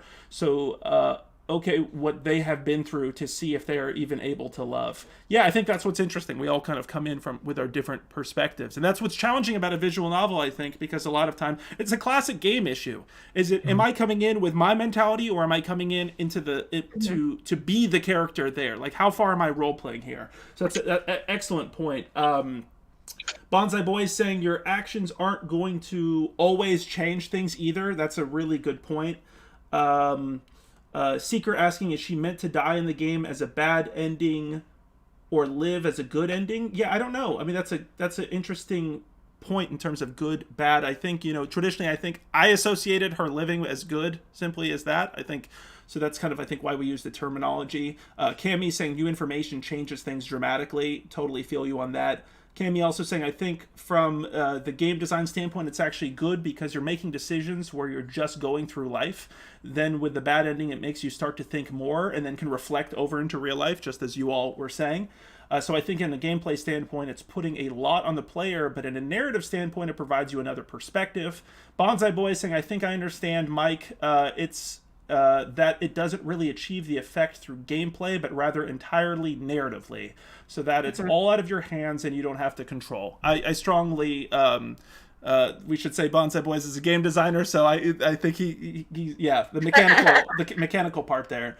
Seeker saying, yeah, especially if some choices sound helpful and may in the end be sad.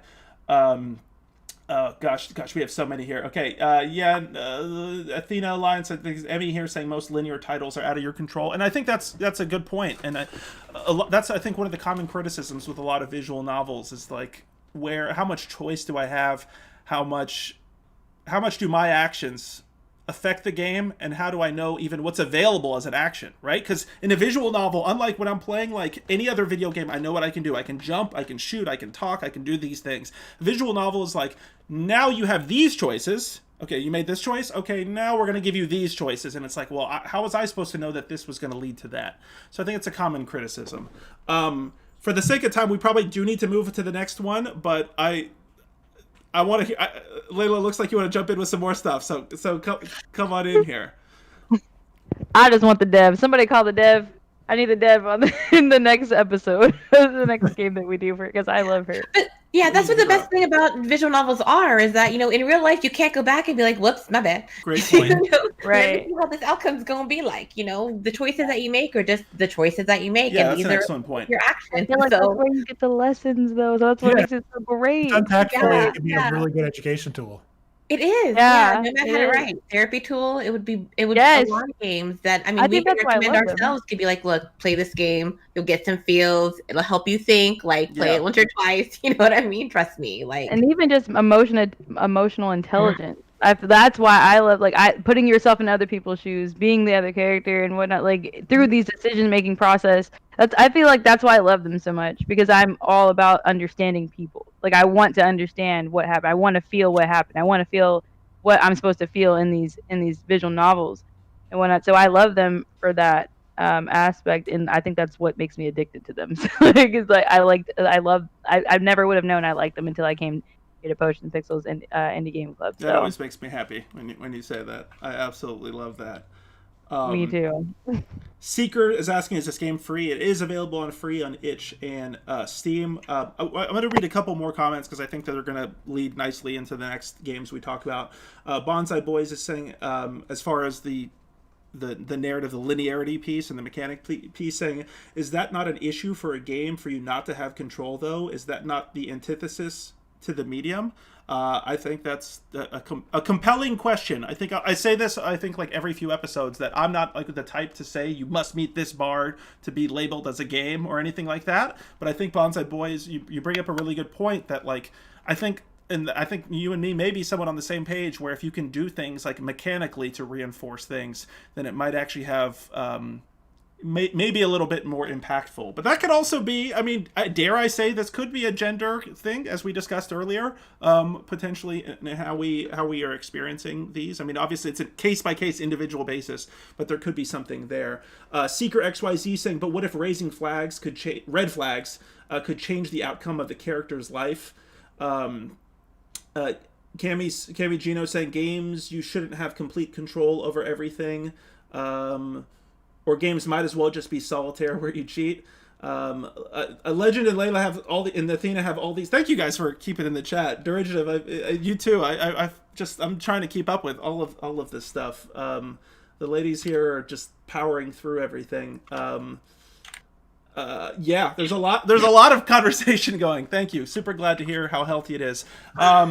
Any last thoughts before we move on to our third game? Because normally we end the show at 9. Sounds like we're definitely going over. I just texted my wife. She's accepting. She tells me a hard deadline of 10, and then I get the guillotine, folks. So let's. Are you guys cool with jumping to the next one? Or any last thoughts on missed messages? Good. Nobody wants to see me die. Everybody, as soon as I said that, my wife would just come through here and start beating me here. All right, so that, everybody, was missed messages from Angela He. Let me put that in here. I hope I'm pronouncing that right. I believe, judging based on the last 2 games, and again, I didn't like go too much into her background, but I believe she's of Chinese ancestry. So. That was, again, missed messages, Angela He. All right, let's check out the next game, because we still got 2 more. God, we got a lot today, folks. When we told you we were going to be giving you a jam-packed episode, we weren't lying, and we definitely appreciate you all participating. This next one right here, everyone, is called A Normal Lost Phone. Should we toss it over to Derivative to describe it for us? Okay. All right, Derivative. How do I explain it? Yeah, you find a phone, is really what the situation is. You have no clue whose it is, why you found it, who it belongs to. There was a game a while back called Simulacra that was the same kind of situation where, it is a lost phone, you don't know whose it is and why it's there. Except instead of being scary, this game makes you feel a lot. Yeah. No, that's a great starting point, for sure. It also kind of had elements of that. What was that? The pizza situation. Very in a sense where you were full on like stalking. Yeah, which I think also has, you're kind of cutting to my hot take, I guess, later on. Yeah. So how did we feel about this? So you're going through this phone. So everybody, again, just to reiterate that, you are literally going through a person's phone that you found. And do you guys want to start talking? Should we go straight into the things you start to discover, or, yeah? Don't be quiet on me now. You guys, we want to just talk. No, I think Layla should do this because Layla she liked the pizza situation where you had to Listen. This is Did anyone else go through that phone with no problem? Hold on, wait. Like when I went through the text message part, I was like, this happened. I'm nosy. Did anyone else feel bad? I just want to know if anyone felt bad for going through the phone. For sure. There were definitely some moments where I felt Absolutely. I can't relate. I'll get to that later, though. I can't relate. Like sending texts on someone else's behalf, I felt really shitty about. That part bothered me. Sorry, Amy. I said I felt just fine. And then man. the music going along with it. I was like, oh yeah, oh my god. Can I ask how many of you have gone through like of somebody's phone, like an ex or somebody else's Nope. phone before? Layla and Legend. Emmy, no. Derivative, no. Nope. I don't tell I lies. have not. All right. All right. So break it down for us, and let me grab the link in here as well for everybody. And I already see that Secret XYZ is saying just download it and also raise his hand. So I think we have some people who are willing to admit some stuff right here. All right, Layla, where are we going from here? I'm going from the point that I was frustrated that I couldn't, for the longest, I couldn't even figure out. Passwords are that's my problem. I'm not good with passwords. I barely found the Wi-Fi. Okay, so that's where my block was. And I was upset about that because I feel like I missed a lot because once I got the Wi-Fi, I was like, okay, I got Wi-Fi. Now I can try to get into everything else. And I was like, what is the freaking password to this what is like a Bumble or Tinder? Yeah, I don't know what is like the equivalent of that. I couldn't get into it. I didn't know what the password was. I was assuming it was like Melissa's birthday or something, but I couldn't get into it. So you were all good with like the juicy details. I was all good with the like, text messages. Yeah, I was like, oh. But once it got puzzle. The puzzle get me every time. I feel you. We should say this game does not hold your hand. Like, it does not, like, if you're not figuring things out, I'll straight up admit I had to use a walkthrough at one point to figure out how to get to that specific part, how to get onto the Tinder account or whatever kind of app it was. Derivative did not, just for the record, because I watched his stream. He was clearing through this game really quickly. I want to get one comment real quick right here before I drop it back to you guys. Cammy is saying, so who here agrees how creepy / weird it is to just go through some stranger's phone like this? One thing we should clarify, and I agree, I totally felt creepy early on, but by the end of the game, like, the whole kind of point is trying to, I guess you're trying to think about, imagine yourself as trying to return it. Imagine you're a good person. You find somebody's phone and you're trying to return it. Imagine you're a good person, Cammy. No, I'm sure you are. But you know what I mean. Like, imagine you're trying to get it to get it back into their hands. Don't leave me hanging. Well, come on now. Hey, we're imagining. Okay, so Imagining you're good. so it's a little okay. So it can be, I guess, I don't know. Like if you've ever dealt with like I don't know if you've ever dealt with like a cheater. I don't know. Like it just seemed kind of natural to sort of go through the phone. Like it wasn't like I don't know. It wasn't like a thing. And like okay, so you would have to go through the phone anyway. Okay, so here's the thing. All right, so you would have to go through the phone anyway to find out who this person is to hopefully give this person back his phone, right? So I don't think I would have like if this was real life. I don't think I'd be like responding and shit. Like I don't think I'd be pretending to be this person. And like I don't think I would go down that road. But in the context of the game, it's almost as if like you just can't help yourself because you sort of like become this person. I don't know. It's like maybe this dude's in the middle of the pandemic and he got nothing else better to do but like go through someone's stuff and like hit up all these secret passwords and trying to like deep dive. I think deep diving went a little too personal. Like there was kind of like a line maybe you probably shouldn't have crossed, but you crossed it anyway. So I don't know what that says about me as a person, but it was just it was different. Like it was like if you took like the pizza situation, having to go through that, like that was one thing, but in this game in particular, you like I said, you almost kind of like become the person. Like you just sort of like take over this person's identity. It's one of those things where like you've gone down this rabbit hole and now you just can't stop. You know, well shit, I've already responded to this text message at this person. I can't stop now. Like things gonna be a little sus. That's to me what crosses the line. Like it's one thing to try to look through for the sake of like, you know, I found somebody's wallet while I was doing like this stream cleanup and I got it returned to them and I had to look up their stuff. I had to go through their wallet and I found them. But it's a different thing to like send a draft email like you do in this game or like, you know what I mean? There's only a few of those moments, but it's just like, I guess you could justify it like for safety concerns as you see, but you don't really quite know that yet. So I feel you, Legend, on that. I Yeah, felt it weird was when I just sent like, the well, why am I email. going through this person's Yeah. draft? Send it. Like, what if they didn't mean to send it? Then you're just like, oh, you know, Exactly. didn't draft. Like, I'm just gonna do it anyway. Like, I mean, it's the game is telling me. It's like weird. It's like as a streamer, just like, or just as a game player, just like the game is telling me to, so I must do it. Click. You know? Sure. Like, this is what I do. But with that said, it is really cool, the detective work. Assuming you are a good person, and assuming you're a bit of suspension of disbelief, then it does feel like a pretty cool, like really cool, like detective experience, because the game doesn't hold your hand, and it's just like literally cracking, figuring somebody else's life and phone and connecting all these pieces together. That is pretty awesome. Like, that's really innovative. I played this on PC, but I can imagine. Whoa, Mystic Titanus coming in with the huge bits. Oh, that's so cool. Thank you, Mystic. Yeah, Appreciate but you so much. That's so kind of you.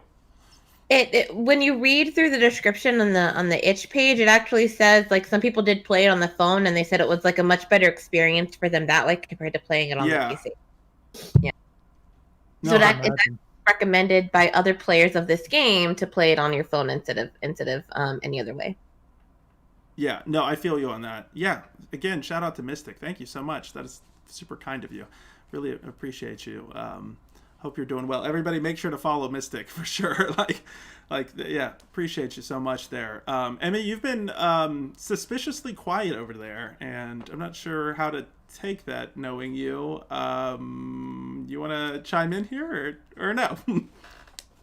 I enjoyed this title. It took me, and I feel like it took embarrassingly long to move to the next area. Me too. I think I was honestly just enjoying like the vibe of it. I went through the other areas of the phone. Oh, need the Wi-Fi password. Okay. Just went through the messages. Was like, okay, it's this birthday. Oh wow, looks like there was some drama over here. That's cool. It was a game that I kind of just moseyed on through. It wasn't like I was really rushing to get to any conclusion with it. It was just something where it was like, okay, I would have actually probably enjoyed it more on my phone. I didn't even think of playing it on the phone, if I'm being honest with you. But now that like it was brought up, I was like, I'm thinking, man, why didn't I do that? That actually would have been pretty cool. But um I can't say that it was like something that I rushed through. I just like the experience of like, there's this automatic soundtrack that was on, which I was kind of like trying to think how immersive it was supposed to feel, because if there was no Wi-Fi, then where was the music coming from? I wish there was something in the game that kind of said like, oh, the music is playing because someone's background, this person's background playlist was on or something. Yeah. Like, I kind of wish it was a little bit more immersive. Yeah, I think they were just downloaded to the phone, if I remember. Yeah. Yeah, that's what I was. You could switch through them as well. Yeah, I think that's what it was. So it was downloaded to the phone. It wasn't needed with a Wi-Fi connection. That's what I took it as, yeah. Because you could download a song later in. Okay. I didn't get that, but it actually makes sense now that you say that. Yeah, Cammy is saying that the music was downloaded to the phone. Was downloaded into the phone. Yeah. Okay. So I did really enjoy the game. It just wasn't. It's not, to me, if you're really impatient and you're really like, I'm trying to get to that next part, like, what am I have to do next? I don't know if this would be that game for you. I think it's just more of a game where you're just supposed to kind of look at it and kind of just be like, okay, what am I doing? Let me just kind of look through. Now, that being said, in real life, if I found someone's phone, I would be more, I would feel like that experience would be more intense, because it's like, okay, I'm just trying to get it back to the owner. But I kind of wonder if the game is kind of like that on purpose, like playing devil's advocate here. What if you weren't a good person that found this phone? What if you were just like some creepy person found this person's phone and you just wanted to kind of like see what you were going to do with that information?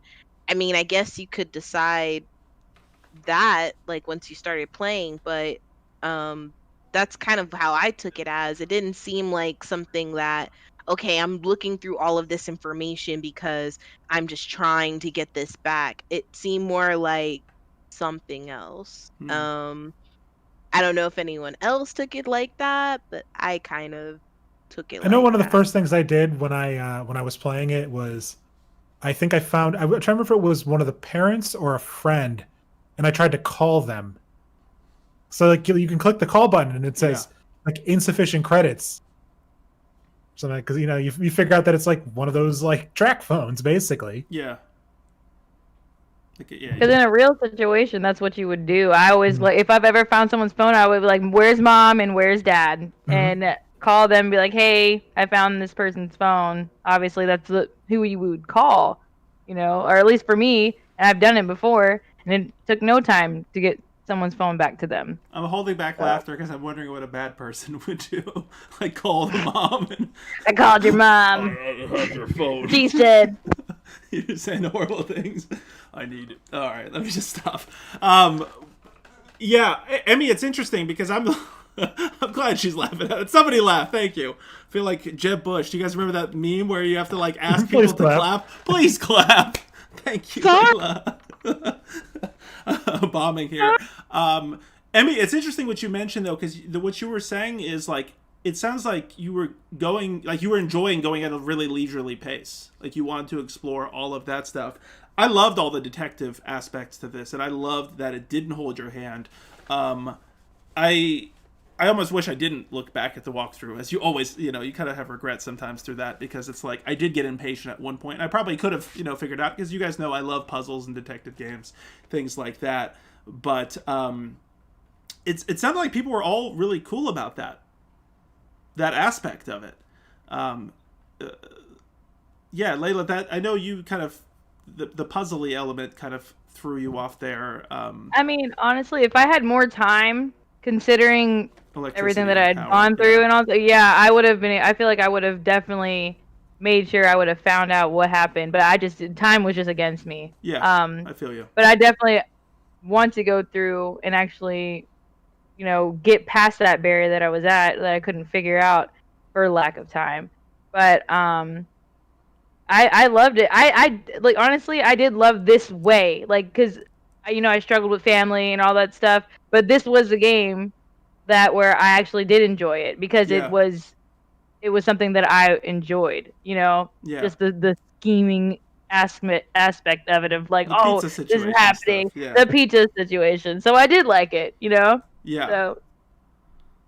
Legend, I love your comment. Go all Liam Neeson on the mom. That's exactly what I was going for. I appreciate it. You see what I'm doing here. Legend, you want to start, let's start unpacking some of the themes here. So this will be a spoiler to everyone, including Layla here. But let's start, what do you start discovering the deeper you go? Because I think this game did a really good job of, nesting, these secrets, for lack of a better term. Legend, you want to jump into those?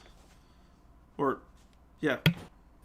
Well, it's kind of like, it's weird. It's like, it's one of those instances, I think, where you're sort of giving the perception of the type of person you are, but then you find sort of like the secret life this person is leading in a way, Because track phones, I didn't really think anything of it at first, but the more you go down the road, you realize that track phones are I mean, they're disposable. That's why a lot of criminals use it. You just kind of you zip all what you need to do with it and you sort of toss it away, So that was kind of oh, interesting. I don't know why, but that kind of mulled through my head the first time I played it. You know what I mean?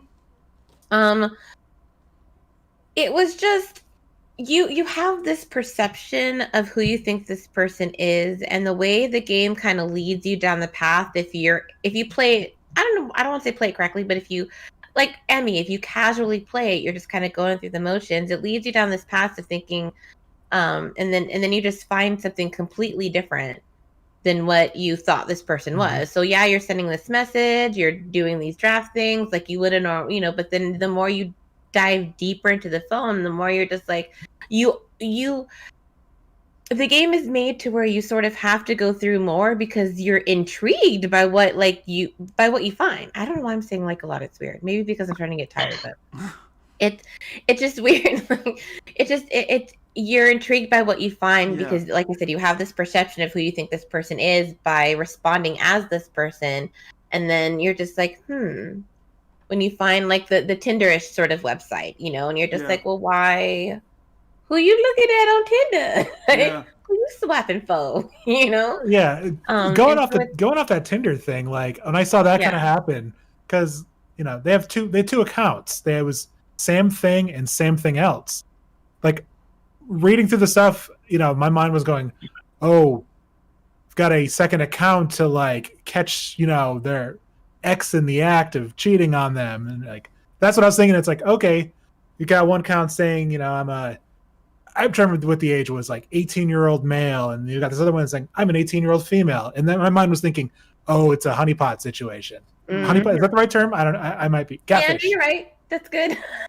Okay, so like I saw that, and I'm like, okay, you're trying to catch the cheater, and then you go into that like, oh, okay, and then your entire perception of the game just changes at that point. You realize that we all have two sides. Spoiler situation. Yeah, go for it. Let's go into it. The person's phone you find is a trans woman, like getting to grips with her transness. Because you run into things like you find a message board that's secret on there and has not told parents. I believe they stated that the father was a huge homophobe.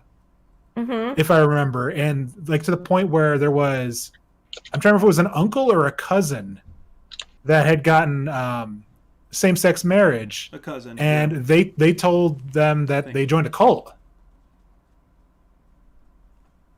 Yes. Okay, you're answering all my questions because I like I said, I went through all those messages and I was like, what is this? What does that mean? What is this? What's going on with that? So like, I remember the cult situation. And then what threw me off was whenever they were saying that he was with Alice, but it didn't seem like he was with Alice the way the things that led up. Like, so I have so many questions. And so many questions. Yeah. Well, I'm glad you mentioned this, and I saw your reaction on your face, because once you get those details, it has you rethinking all of the text messages. So whereas your ex-girlfriend, Melissa, right, was suspicious of you and Alice, you come to find out that when you were attending the board game club, you were attending as Samira, right? You were attending, I want to do justice to the terminology, but you were attending, the people knew you there as female, as you are and want to be presented as. So, but, Sam is struggling with going to these board game events as Samira, but then at home, being Sam and trying to figure out what to do with their family. In fact, like the trans support groups that she's attending, she has in her phone as book club. Yeah. So she tells her family that she's going to a book festival or something like that. That's right. When it's actually a pride parade. Yeah. Yeah, so she's coming to terms with her own sort of personal identity and having to deal with the turmoil at home, knowing that you're coming from a place where people basically hate the fact that you exist. Yeah. So how do you cope with that? How do you deal with that? And you're realizing this as you're playing as you're going through this person's phone, like, oh shit, and that's what I meant earlier is like, you think that, you have this perception of who you think this person is, and then it's completely different. And it deals with a lot of personal issues in that aspect, because if someone is going through a transition and, they aren't really sure who they identify as, if it's more of a fluid situation, if it's more of Right.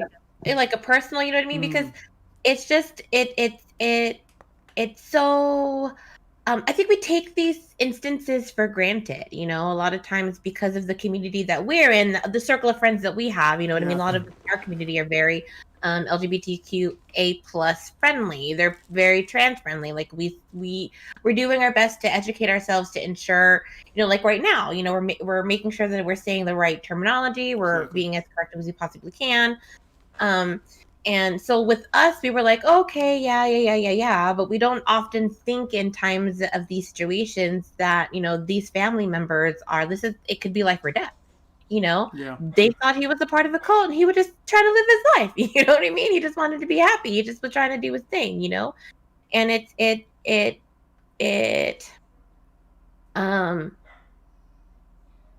I identify as, what is it? A cis, right? I'm a cis woman. Is that what it is? I'm still learning the terminology. Cis is identifying as the gender in which you the were gender born. that you are. Yeah. Yeah. And so it's mind-boggling, I think, when, like me, I try to be as open-minded. I try to be as educated as I possibly can. I love you for you. I don't care who you identify as. You know what I mean? And in this day and age, especially when you're introduced, when people come into your channel, like in this one, and you have to sort of be careful nowadays. I say dude a lot. So now I'm trying to be more aware. It's not that I don't mean that whoever gender you identify as, I'm not calling you a dude. It's just something that I say. So it's hard as an old person, to get rid of that type of terminology. But you don't realize that some families are coming from a place of hate, and that's why it's so hard for them to come to terms with who they are. When me on the outside looking in, I'm like, just do it. I'm going to encourage you to be who you want to be, to do what you want to do, because that's how you want to live your life, and that's how you want to live your life in a healthy way. We don't think oftentimes that this person's coming from a place where they can't do that, and that's why it's more of a struggle for them internally, because their family is telling them how much it's evil, how much it's hateful, how much it's a sinful, how much it's sinful. Yeah. It breaks my heart. Like I follow a lot of trans developers on Twitter, and it breaks my heart how often I see things for like GoFundMe's because someone has come out as trans to their family and they kicked them out of the house, and they're now on their own. They have to find a way to survive. Mm-hmm. Yeah. No, these are real issues, and I appreciate what you said, Legend. You know what I mean? This game led you down this path, and then it was like plot twist. Yeah. Oh, here we go. This is why. Which I think also kind of goes towards that whole idea that you don't really fully know a person just by like an online persona or like one layer. I mean, we're all like deeply layered human beings. Right. We may not be dealing with issues, family issues, and internal thoughts. Yeah, and my thing too is also like, this person had to hide all of these things in her own phone. Yeah. Why do you shouldn't have to be that secretive on your own phone. Who is going through your phone?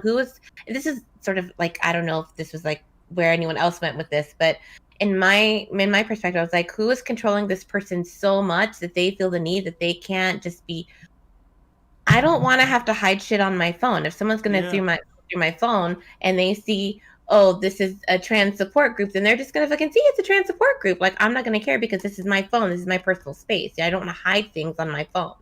I don't want my daughter to feel like she has to hide stuff on her phone. Like, she should be able to go, we should be able to go through each other's things, I guess, in that regard. But it's like, why do you have to like, who's going through your shit? Like, why is your girlfriend going through your stuff? Why is your family member going through your stuff? You have to label it something different on your own phone. Like, that was a whole nother like. Yeah, not only label it, but she had a calculator app on her phone that was not a real calculator. That like you had to like put in like a certain number sequence and press equal, and it opened up a diary. I'm going to say that that's a real thing. One of my coworkers showed me they had one of those things on their phone. I was like, are you kidding me? That's crazy. But I didn't think that that's what it was whenever I was looking at it. I was like, oh, okay, calculator. Yeah. I didn't think twice about it. Well, I think it kind of speaks to the point, Legend, that's a great point. I think it speaks to the whole idea, I think, of the fear that she's like living in, not only from her family, but others. I mean, you get the you get the knowledge at some point in the game that she was confronted by someone at the board game club, and if you're reading, at one layer, like Layla, you're reading the text messages. Was it Lola? Yeah, Lola. I think so. Lola found out. She was like, I found out something disgusting about you, and I was like, what was it? You. Yeah, and that was it. Oh, so heck Lola's no! Like figured out through a friend that went to school with, or something along those lines, and it's unfortunate because the way it's described in the game as well, or in through the tech through the messages, is that she actually sat there and Samira like told her everything, and almost like seemed like it almost seemed like a situation. This was heartbreaking, where she was like feeling that she could confide, and then Lola is just like turns it and is like, "Oh, that's disgusting." When imagine telling somebody something super deep, you can't really read the reaction on their face, assuming that they potentially. I mean, you're desperate to talk to somebody about these things, right? These things are for sure. So I can understand the calculator aspect of it all. Do we? I guess we'll spend. Are we still good on time, guys? Are everybody okay? Does anybody have to bounce off soon? I don't want to hold you guys. I don't want to hold you hostage. If I know we're definitely over that we normally are, but I definitely want to get to Signs of the Sojourner as well. I guess the last kind of few points that we can discuss about this one in particular is that you also, through those two dating apps that you have, and exploring, you talk to somebody named Phil that kind of like really pushes you to kind of embrace and doesn't shame you, and then you see that you're part of this, encourages you to it's hard to, it's interesting because I say you and I'm kind of like talking about it from you as like Samira's perspective and you as a player finding this phone, but it's hard not to directly relate with Samira and see that she's going through these struggles on multiple levels. But you go through these forums and you see how others are dealing with it. And I think this game does a great job of like filling with so much content. To Emmy's point earlier about just being able to kind of like leisurely go through all of this, there's so many things to like build this world that she lives in. But should we jump straight to the end here? Does anybody want to talk about like, I guess the final step in the process before I guess you get the end credits? I can address that. Yeah, go for it. So, as you're learning more and more about Samira, as I said, you find the calculator diary, and you're reading through it. And basically through that, you learned that she had intentionally left the phone, and that she's going off to basically kind of almost like start a new life. Would that be a good way to describe it? I think so. And knowing that someone very well will find this phone. In fact, there was like a message to the person finding the phone, or the hope that the person finding the phone would go, read about it, learn about her, and then delete everything off the phone. So literally the last moment before the credits is you go into settings and you reset all data.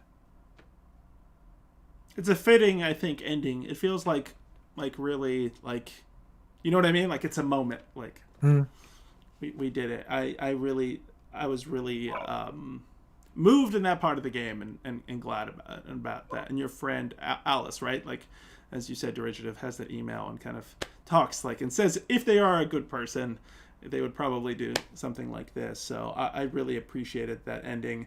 I like Seeker XYZ is saying, I feel like I'm in a psychological study hall, and Mystic Titan is saying, right. People love it. Cammy saying Samira is such a badass name. Yeah, I love it. Thank you all in the audience for enjoying these conversations too. We appreciate you all so much and feed off your positive energy and all your and everything you're contributing to the chat. So we appreciate you all so much. Any last words about this before we move on to our final game of the night? I can confirm if you start the game again and you immediately go and try to reset the phone, it's not like you're speedrunning it. It just goes back to the title screen. You don't get credits for starting the phone up and immediately deleting everything off of it. That's right. Yeah, we did that together. I was watching your stream and we did that together. I'm glad we confirmed that. Awesome. Well, that was a normal lost phone. Huge shout out to the developers. We should say all the developers, this is from Dear Villagers, all the developers have been giving us a lot of love on social media, we should say. So shout out to all of them. Again, this was part of the racial justice and equity bundle that Itch had last year. So I feel like that's a really good indicator as well of the moral character of those involved, not to mention the subject matter that they're dealing with. So appreciate that. Shout out for that.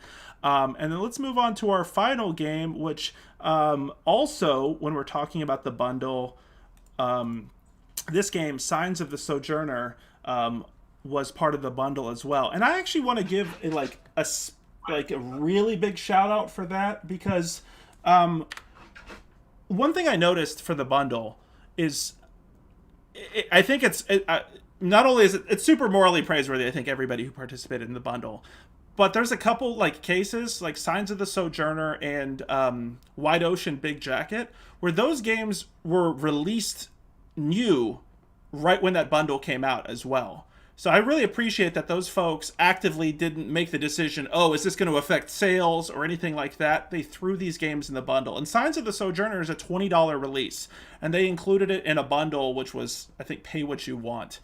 So for me, that means like a lot. I feel like I see that, and I want to give a big shout out to the developers. Signs of the Sojourner, to me, this game, this was my game, y'all. This was my game. Can't wait to talk about this one. Let me read this real quick, this description, and we'll get into it. Signs of the Sojourner is a narrative deck-building game about connecting and communicating with others. It breaks away from typical card battlers by instead challenging you to understand different perspectives and navigate social situations. Your deck is your character, shaped by your experiences and relationships. Different decks will lead to different narrative paths as your cards impact your ability to communicate with various characters.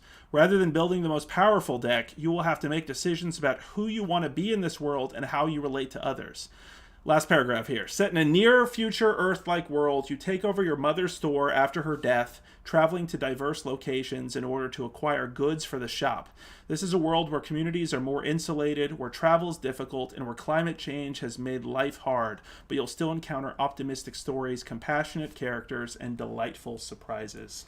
I'm going to update the Twitch stream with this information, and let's get into it. How did you all feel about Signs of the Sojourner? I felt really good about it initially, and then near the end I felt really bad. Not like the game was bad, it was just that optimism, like, because your dialogue choices kind of dictate what really kind of happens, from what I understand. And when I was starting the game, I was doing really well. Like, I was making the right choices and kind of getting through, getting enough supplies for the shop. And by like the penultimate day, I was like botching everything. And like my friends were mad at me.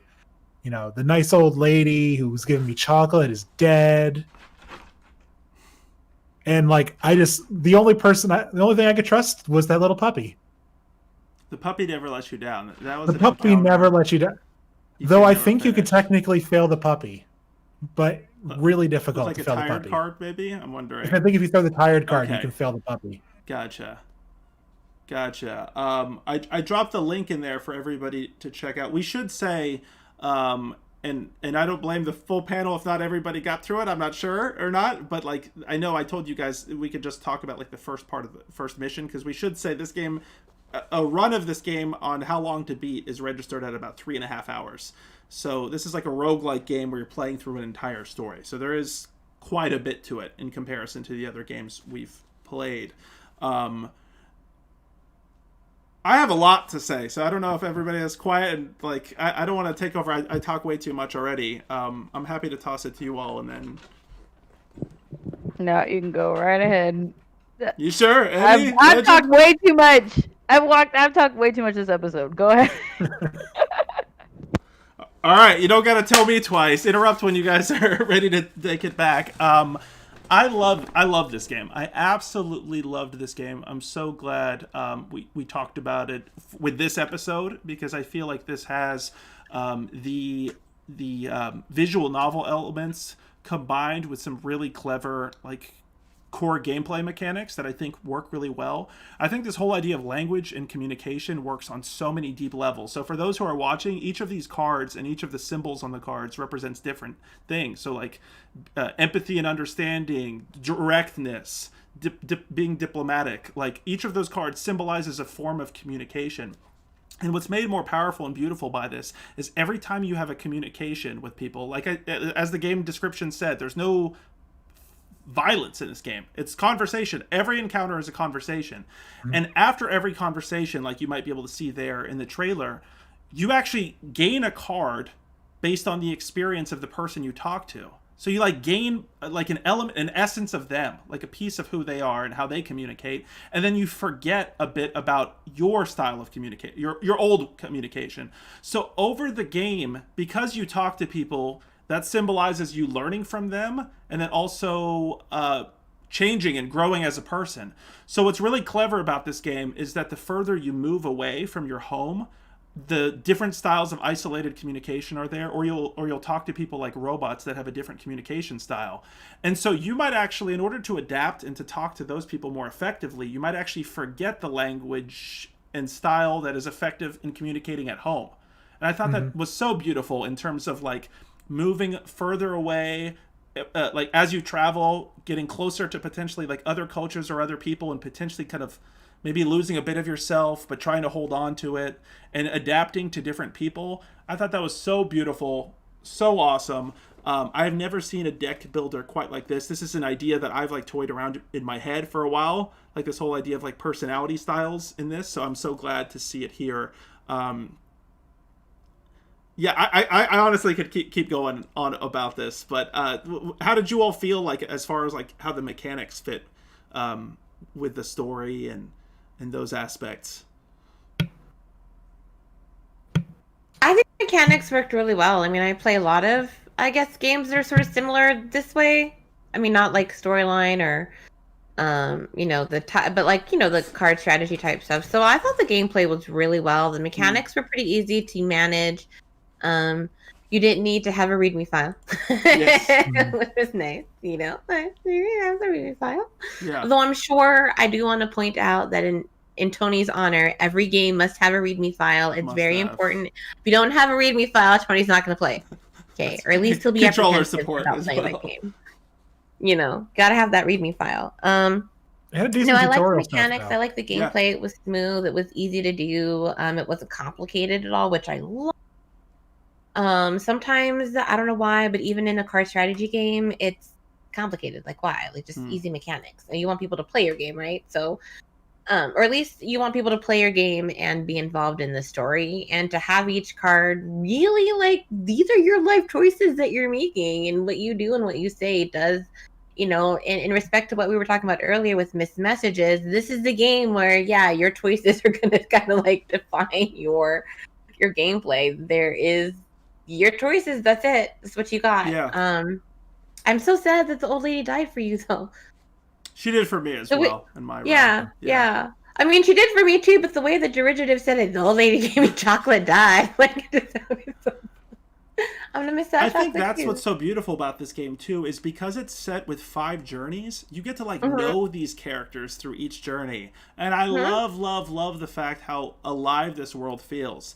That you visit this town and you learn about like this secret romance between these 2 characters, and you could go like almost deliver a love message to this other town, try to reconnect them. Or you have these 2 brothers like that are like hipster like pickle what they're like 2 hipsters that are battling with like their pickle industry or whatever. There's like all I think one has control of the cucumbers and one has control of the vinegar. Yeah, exactly. Yeah. And I love how they're like older people with like gauged ears as well, like, or you know what I mean, like it's kind of, I love that. I see Mystic saying I love the art style. It seems like a down-to-earth kind of game. Yeah, the art style is awesome. This is really like you can play it kind of casually, and the music is fantastic. Each of the areas you visit has amazing music. The reason also I want to be I'm really passionate about this game and I want to tell you all about it is because like it's highly rated on Steam right now. It's sitting at like at a 9 out of 10 average, so it's highly rated. But I like watched several reviews afterward of this game that I felt honestly like missed the point in many ways. If you are playing this game, I think to kind of the point that you all were saying earlier with missed messages, I feel like you kind of have to go into this game not with the mentality of like I have to win every conversation sort of thing. You have to kind of go with the flow, because if these conversations like fail, so to speak, or they go poorly, that's not the end of the game for you, and it's not. How many of you guys, when you're playing like Fallout and you fail like a conversation check, just like feel like horrible and like reload the game or something? You know what I mean? And it's like I have to like get the right conversation. This game, like, I feel it's kind of almost letting you know like life is life, and there's going to be some situations where it doesn't go exactly the way it's supposed to. The story moves on. The characters develop and move forward. So I think that's an important way to kind of play this game. In fact, the person running the caravan straight up says, "You can't please everyone." Yeah,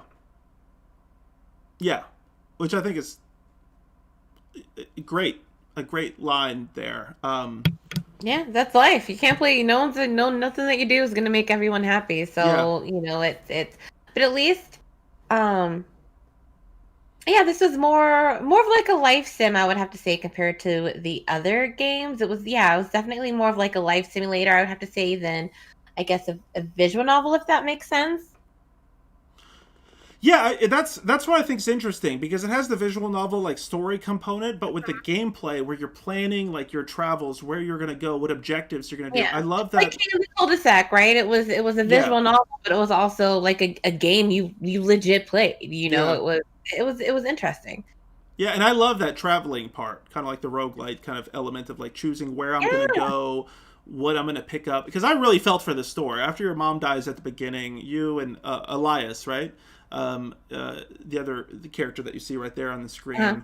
I really feel like strongly like we got to save Mom's store. We got to figure this out, and it's just like I was hooked so strong. I think I played this in like 2 sittings, like 2 a.m. like playing it into the middle of the night. Just absolutely in love with everything about this. Emmy, you've been quiet again. I want to hear your thoughts. I don't know what your thoughts are here, controversial or not. What are you thinking? I played this one the least, so I didn't want to say like something where it wasn't fully representative of the title. When it comes to card-based games where like you kind of, I don't really gravitate towards those games personally. It was a nice game to like try to decide like the conversation pattern. It kind of reminded me of talking points in that way, but I didn't want to like not represent the game very well. So I can say like this one wasn't one that I typically gravitate to, but it was still I still enjoyed the parts of it I did get to play. I didn't get to finish it though. Yeah. So maybe if I did, that would change my perception. I'd encourage you to play a little more. And for those viewers at home or wherever you may be, the game is $20, but it has the first journey is available for free. So you can play the first out of 5 journeys of the game and get a taste for it. I think it just gets better and better with each of the journeys. And there's a Switch release, so if you want to play it on portable, absolutely. And I encourage you to watch the trailer with the sound and kind of like fully absorb everything about this. Layla, any thoughts about this one? I'm assuming you might have not had enough time to because of power outages. Is that the case? Unfortunately, but I am definitely going to get into it more. I love the concept. I'm glad I got to hear everything that how you explained it, because I definitely want to. It's definitely, I'm disappointed because you're right. It's like up my alley. Like this is something that I truly would have loved. I just didn't get the time. I missed the message. I missed that last because whenever I missed you messages, missed messages right there. I missed it. So I definitely will be getting into this one. I just, like I said, didn't have time or power at the time. So totally to feel get into it. Well, I liked it. I think we do have heat now, though. When you sent me the link to this game, it doesn't look like a visual novel. It just looks like a game. Like you wouldn't think when at first glance that this is the type of game that has such an in-depth storyline, that has sort of like just a like a sim story. You know what I mean? I really liked that sort of trick it gave you, because you're thinking, oh, you're just getting this game. It's $20. I got 5 stories. I can play with it. Blah blah blah blah blah. You don't realize how the importance of each interaction that you have and how the choices that you make really sort of affect just your entire gameplay. And Yeah. and that was kind of how like this theme went, right? This last week, it was, we play more than just visual novels on this channel. We play a whole bunch of different genres and different types of games, be it retro or roguelite or what's that one that you guys always, the ARG ones? Those I'm still kind of learning about.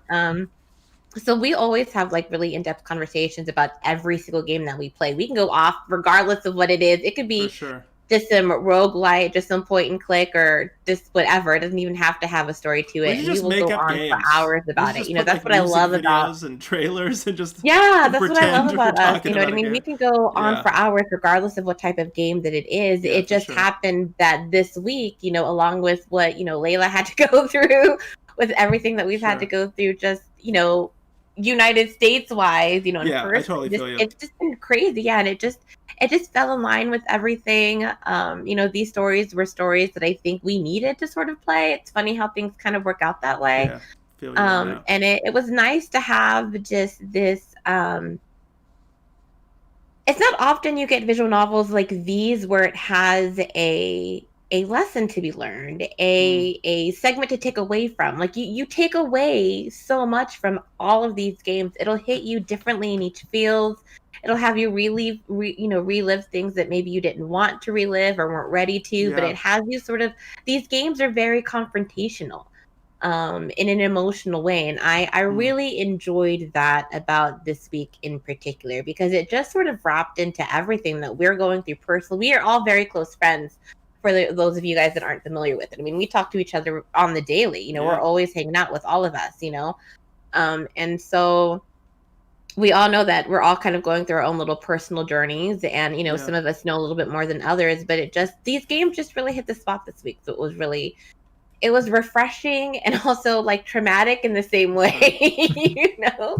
It really was. And it was just a joy to be able to have these type of conversations with amazing people in chat, which you don't get often. We were very lucky to have such open-minded discussions, open conversations, open feelings with everyone here. So tonight's really been like a pleasure. It really has been a pleasure to talk to everyone, And like I said, this game will fool you. You think that you're playing just a regular card strategy game, and that's honestly what I thought when you sent me the link. I was like, oh, whoo, all right, no more feels. I get to just play a game and like a turn-based attack people. That's honestly what I thought. And then I was like, fuck, I can gotta feel again. Jesus Christ. Yeah. Why is Yu-Gi-Oh have feelings? Why? I love everything you said, Legend. I'm so glad to hear that. And as you said, huge shout out to the audience. And I'm glad these made an impact for all of us. And I love talking with you guys. I see you. I see your Twitters. Y'all tagging me and shit. So it's nice to be able to have that, to have a place where you can openly discuss games and have different criticism of them, but not take away anything negative from everyone's experience. You know what I mean? Like, I understand your perception when it came to the missed messages and how, you felt that the choices that you were making as the character were going to cause her to kill herself. I respect that opinion, and I can totally see how, as a game, if I don't know why I think sometimes, as maybe it is like a female male thing, or maybe it's just a person thing, but or maybe it's just a gamer thing. You can't help sometimes but put yourself in line with the character. You're really not supposed to. You're supposed to really be objective about these things. And I think that's where you were coming from, is more of like an objective standpoint, like a game standpoint.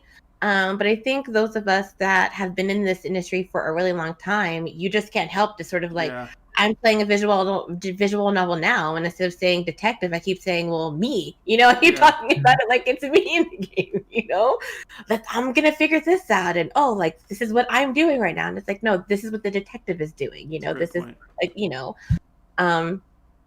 and so it's just, it's great to have a nice, safe space where we can discuss different types of games, give indies more of a voice, and give people, like our viewers, more of a voice when it comes to certain subjects that may be a little uncomfortable or a little off topic compared to what most people do discuss. And in our own personal channels, I know I talk about this stuff all the time. Layla, Emmy does, Derivative does, you do, you know, we always have these open conversations. So if those of you in chat want to follow our own channels, which I'm sure we're all going to shout out towards the end, you know, please do. We're always open for conversation. You can reach us out on any of our social media pages. You know, we're here to just talk and hang out and chill. And if, you know, you see a red flag and you want to discuss it, you want some opinions, you just need a friend, you know, we're always open to any type of discussion. So feel free to reach out with us, either, you know, just in our channel, social media, whatever. Absolutely. You know, and we can always continue conversations. We can start new ones, you know? Hey, man, I feel like I got to clap it up for that. That was all of that was beautiful. Absolutely. Yeah, I just don't want people to think that it's just that, you know, we're all like, this is us real life. You know, what you see here on the show is definitely what you get. And, you know, this is what people should do, is be more respectful of each other's views and each other's opinions, and not just beat down people's throat about, you know, this and that, you know, like it's just, we all feel differently. We all experience things differently. And to be able to come to a safe space and talk about it freely without any judgment, I think it's just really refreshing, especially with the last year we've been through, the last few months, weeks we've been through, you know. So I just wanted to at least make that clear, because I know that's something that we were all, you know, in this group kind of feeling. I love that. I absolutely love that. I feel like those are the perfect words to kind of wrap things up on. I appreciate that that so much. And seriously, I don't think it could be said any better than that. So I want to thank our audience, whether you're watching on Twitch, YouTube, or Facebook. Appreciate you. As Legend said, y'all came through hard with the questions, comments, conversations in the chat. Really appreciate you so much for that. Please keep joining. Please spread the word. We're like a friendly indie game cult. We want you to. We want to grow that. We need to start pushing to grow this thing. I haven't really been pushing it as hard as I probably need to. But more people need these conversations. More people need this authenticity. We need to proselytize this more for sure. And then, of course, thank our amazing guests here. Everybody at home, wherever you may be, join us in clapping it for our amazing guests here. Before we do our traditional raid of another channel, let's do one more.